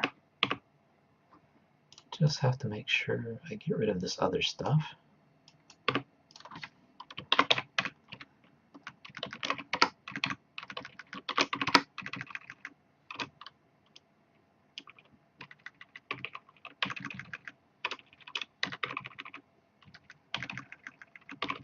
Kind of fix those brackets so when I come back in here I know what I'm doing.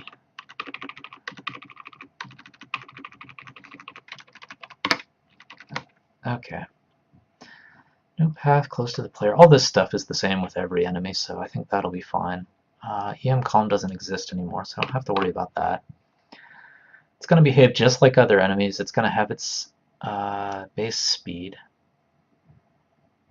It's going to work with a base speed. It's going to find a place to move. It's going to pick that place to move. If it can get to that place, it's going to start moving in that direction. So all this stuff looks to be the same. That's fine. Fix that. If an enemy or a bumper is in the way, stop moving. Yeah, that's the same. If the bell is ringing, there's no bell. Unlike the ghost, the scorpion's not going to react to bumpers because this is a very different level. So I can get rid of that.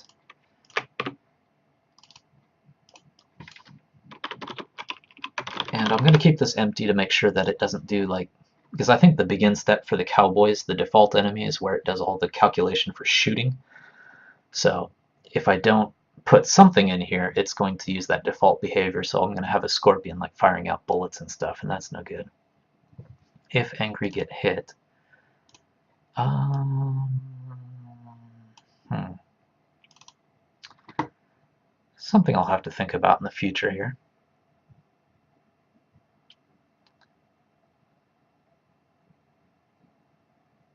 Oh, okay. Lucifer's asking some questions here. This is a question I had earlier, but trick-or-treaters distracted me. That is Halloween. Well, thank you for sticking with me on Halloween. I wish I was in the States because I love Halloween, but I'm in Japan right now, so it's already November 1st, unfortunately. Um, but the question is, with the movement nodes, do characters only move using those points? So point A, B, C to get to C, or does it try to travel directly to C from A? If that makes sense, and yeah, it makes sense. So vector scalar movement. Um, as it is right now, the nodes, it's kind of a fuzzy movement. Basically, they'll, until I get something a little more complicated in place, all they do right now is they just randomly pick a node and go towards it. The ghosts are a little different, but the cowboys and what the scorpion will be are kind of the same. If they get within a certain amount of distance to their destination node, what they'll do, also if they get too close to another enemy, what they'll do is they'll decide to go to a different node. So, they don't just hit that point and then decide. They do kind of get close to that point and then make a decision. So it's not just, diagonal direction and stuff, but like they'll get to close to point A, and then if they calculate they have to go down to point C, they'll kind of hook around and go down in that direction. So they are kind of moving in straight lines towards their destinations. It's nothing more complicated than that, but uh, it's not quite like a node graph in terms of, like for example on a first-person shooter or something, if you want to get to, say, in a capture the flag mode, if you wanted to get to the enemy flag, you couldn't just tell the enemy to go, okay, your destination is the enemy flag, get to it, because they would just run into a wall and that would be it. So they would probably start at A, know that they have to get to C, and then calculate the B's in the way, or B's along the way that'll get them to that C. Because this game is pretty simple in terms of like the obstacle avoidance they have to do, it is just pretty much just A to C. They do calculate paths around the barrel, so if I don't get an error, I can show you what I mean. So guide points as opposed to checkpoints, yes, exactly. So this is that F1 key feature that turned off my mic last episode, but yeah. Let's bring this up a little higher, just in case my thing at the bottom of my feed is blocking it. But I turned off their shooting, by the way, which is why they're not shooting, but this is exactly what they're doing. The barrels, as you can see, are red on the graph, so they don't go there.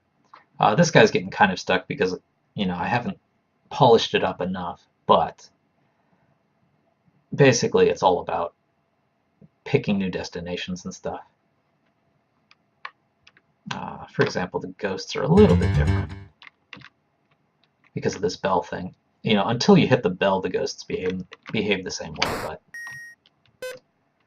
if you hit the bell, they just make a beeline for the player until they calm down again.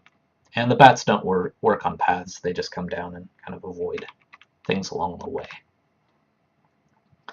So you can kind of see how they're working. They're just picking destinations and going back and forth between those.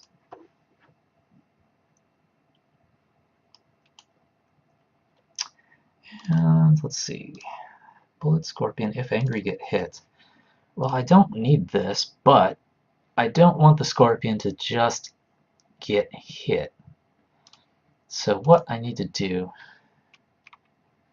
is later, next week, when I do add all of the Scorpion-based gameplay, is what I'm going to need to do is come in here and say, if the bullet hits the front of the Scorpion, bounce the bullet back,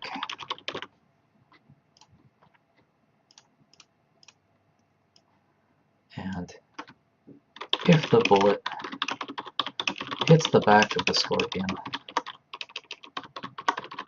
Business as usual. Which just means it gets hit and it dies, which is this stuff. So for now, I think I'm going to get rid of this if. No, I'll keep it. I'll keep it. If, what should I do?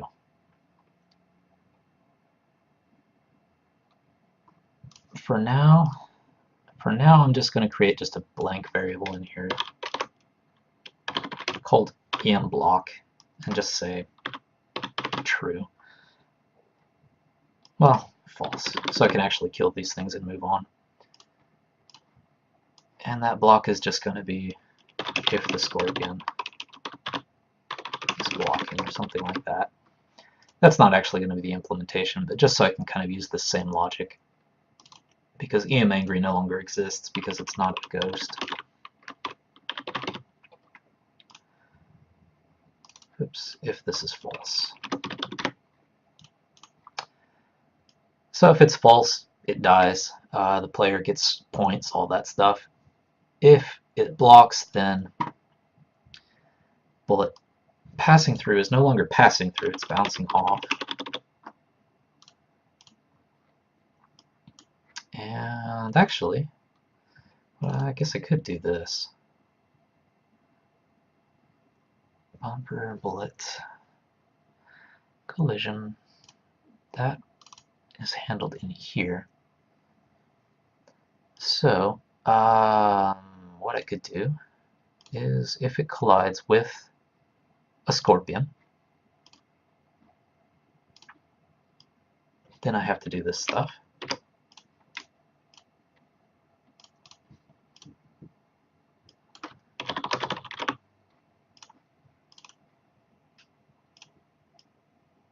So if it's blocking,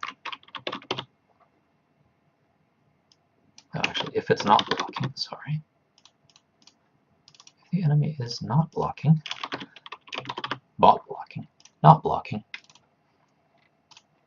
then it's business as usual.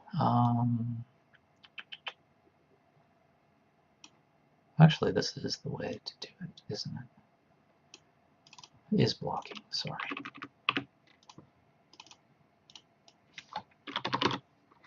Because if it's not blocking like it is down here, then it just destroys the bullet.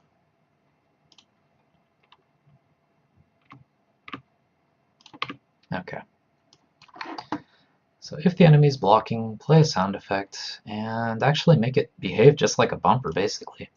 So this is the game maker thing I'm using for now anyways, bounce against solid objects and increase the bounce counter. So if the enemy is blocking, basically do that. Just treat it like a bumper. And Quetzalcoatl says, I'm a programmer and my son wants to be a game programmer, so I've tinkered when he is having some type of issue with his code.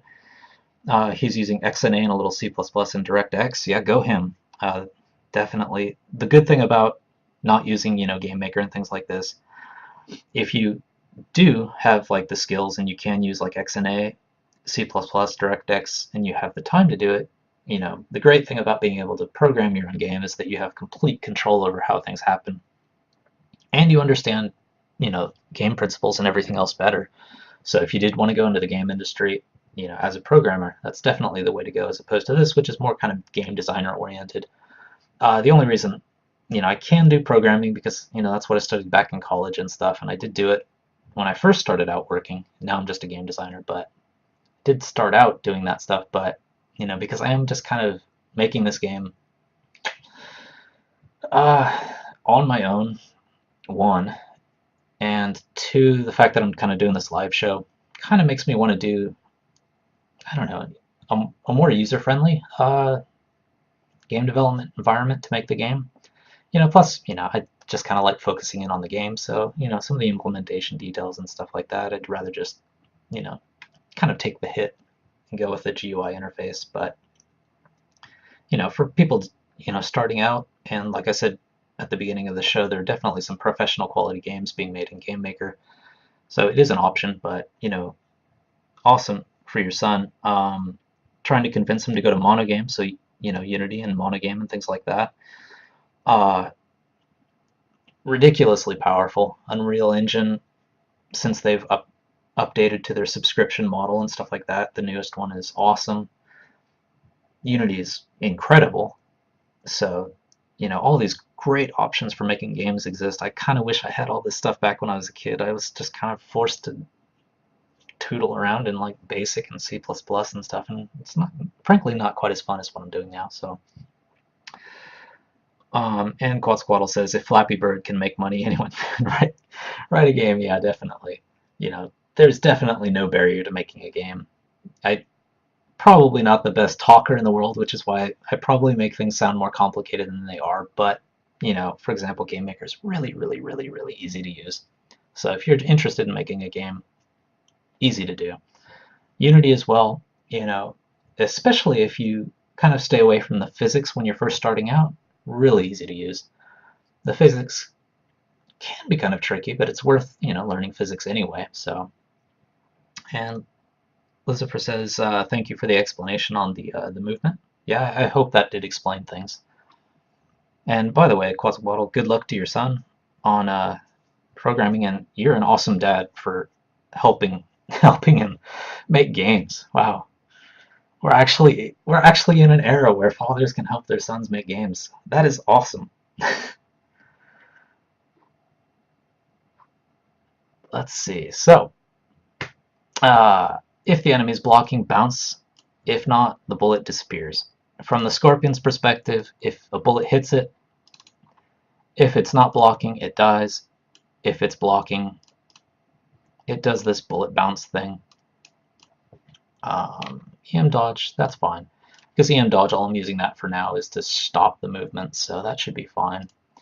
If the Scorpion runs into the player, then the Scorpion dies, because otherwise I have to deal with like this enemy that's just sitting on top of the player, so that's fine with ghost behavior. I don't think I want a poofy smoke effect, but let's just go with red. For now, the Scorpion will just vanish in a puff of smoke. I guess more like the Mortal Kombat Scorpion. And yeah, the sound effect, I'll just use the ghost one for now. I'll create something that sounds a little more like crunchy, like a Scorpion would sound, I guess, if it ran into a player. And destroy the instance. Drawing-wise, there's no angry state, so I don't need that anymore. But EM block, since that will come up in the future. EM sprite block. Everything else is the same, so I do need to add that. EM sprite block. But for now, I just have that one sprite, so I'm just going to use the same sprite for everything. Anything else? The debug switch is on, draw the pathing, that's fine. That's fine. And show the shooting. Draw lines to intersect the player. Yeah, that's still fine. Okay, so now that I've got all these elements in place, let's see if I can actually get them into the level, and I think that's where I'm going to call it a day. Since I am coming up on 2 hours.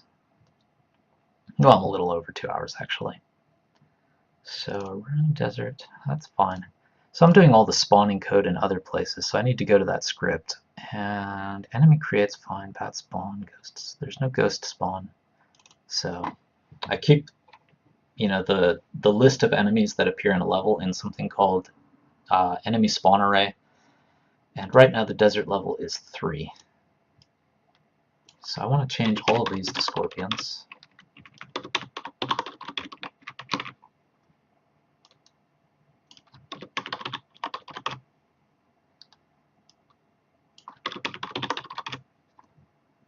So that I get a nice stream of scorpions coming out. That should be all I need to do to actually have scorpions coming out into the level. That should be that. The bumper array, as you can see up here in the graveyard level, I just call them tombstones, or I just pop tombstones down on those bumper nodes. So for level 3, instead of barrels, I want to use, let's see, skull,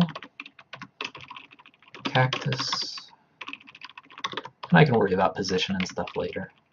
Cactus, and I think I added an extra one in there. I think I added another obstacle node. So I've got 1, 2, 3, 4, 5 obstacle nodes that are filled in. Now let me take a look at my level here. 1, 2, 3, 4, 5, 6. Okay, I need one more. The cactus, for the player is going to actually be pretty dangerous, so I don't think I want to fill the level with, a bunch of cactuses, cactuses. So I think I'll just go with skulls for the default. So I've got skulls, I've got cactuses, I've got the enemies showing up. Let's see what happens, I guess. I'm sure I'm going to get some bugs or errors or, things I didn't write properly or whatever, but it's worth jumping forward. I use the F4 key to skip levels. It basically just kills all the enemies. And let's see if it crashes on me. So far, so good. Alright, there we go. Yeah, there's still some ghost stuff left in the Scorpion. So, step event 0 for object Scorpion. Okay, that's one of those timers.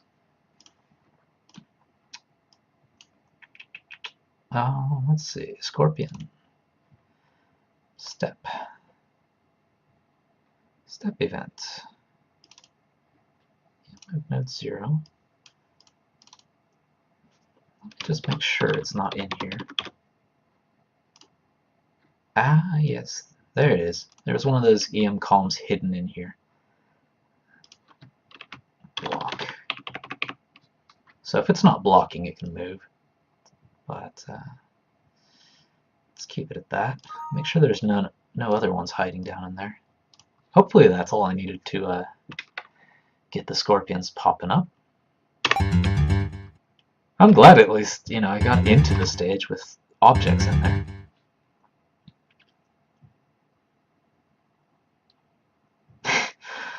That scorpion really likes to shimmer. Okay, well, I know why. It's just constantly recalculating the path because I'm using some ghost behavior. It's just constantly picking a new destination because it's going into this. Actually, no. So I don't want to do that. I just want to get rid of that. Now the scorpion should look a little less like it's high on caffeine. Hopefully.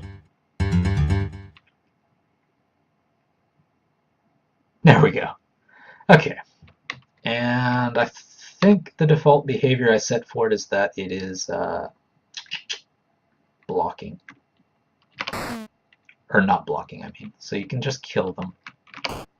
They're not very threatening, but if they do run into the player, they do, disappear. And I have to have them cause damage as well. But two things I'm noticing right off the bat. One, the player can just move through these bumpers, which is no good. And the scorpions can as well. So none of these are showing up properly as bumpers, and I know why. Because in Game Maker, when you create an object, you can parent things to other objects, and I have a generic bumper object that's not actually anything. It just has like what happens. And all of the enemies that are in the game, when they try to determine pathing, they look for bumpers. And unlike the barrel, there you go, which has a parent of bumper, I haven't yet set a parent for the cactus and the skull, so nothing in the game knows that these things are bumpers. So that is fix number 1.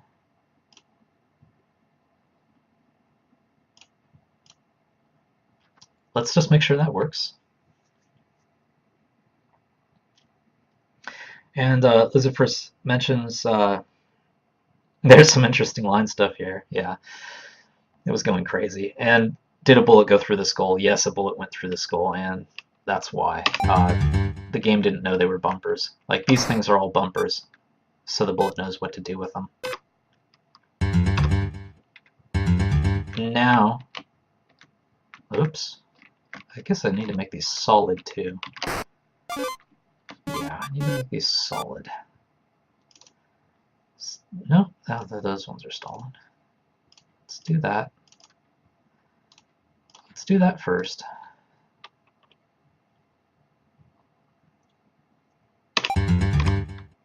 Okay. Alright, now I can't move through these things anymore. The way the collision is working on them is not the way I like, because, for example, on barrels, it's very smooth, because the way the collision's working, say, for example, let me turn off their bullets. If I hit up and left at the same time, and there's no more left to go, the player just kind of goes up and slides around the objects, which is very smooth. It's kind of what you would expect. It's not very distracting, but one problem with using the ellipses for these collisions is that that no longer happens. So my player just kind of gets stuck on stuff, which is not going to be very good. I'll need to fix that next episode, but for now, I just wanted to get the stuff in the game. Bullets do bounce off of these things.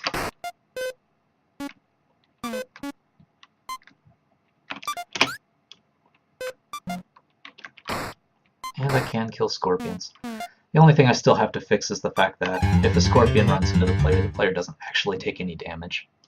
And that's because I didn't do something for the scorpion that I did like I did for the ghost.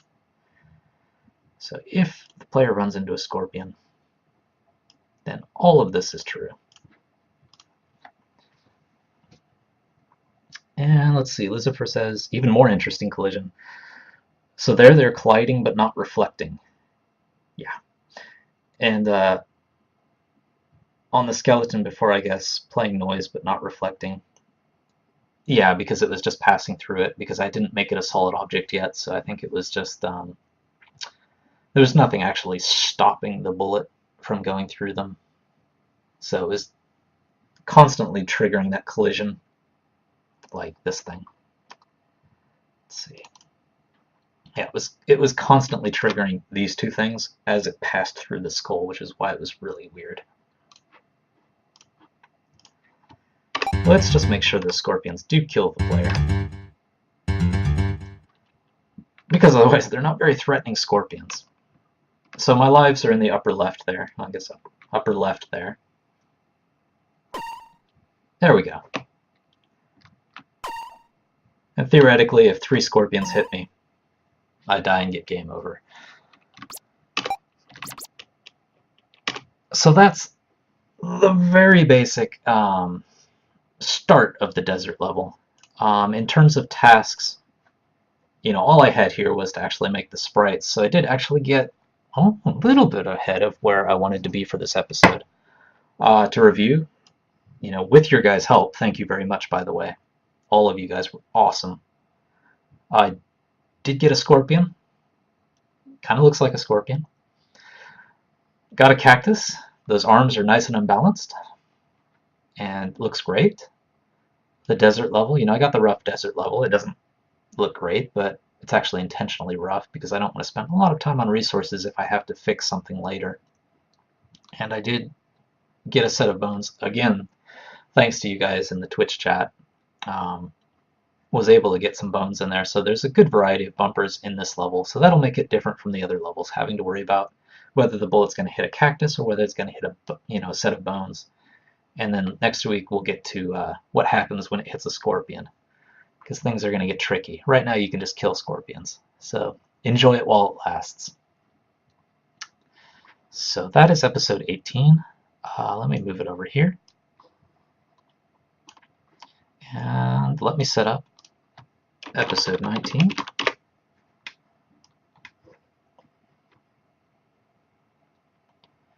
Bring it way over here. I used to use, this is Trello. This is where I keep my task list. If you look for Trello and Project Spaghetti on Google, you can look at it. It's public. I used to use something that would add all of these things up called Scrum for Trello. It was a plugin for like Firefox and everything else, but because it has to calculate those every time I move something, it was getting really slow, so I stopped doing that. So next week, I do want to actually have that scorpion acting like a scorpion, so bullets bouncing off of it, making a beeline for the player, things like that. Make it a little more threatening. Right now, it's just kind of like one of those transparent ghosts just wandering around, so stop that. And I also want to get those cacti to shoot out spines when bullets hit them. And, that's about 2 hours of tasks, so that's about an episode. I do have, sometimes I add comments in here. So if you do ever come to this Trello board, you can see kind of what I'm thinking about these things if you look at the comments.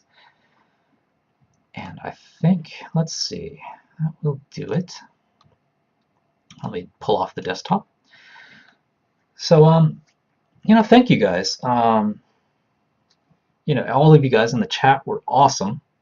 You gave me great suggestions, and more than anything, I'm very happy that you decided to, well, assuming some of you are in the States anyway.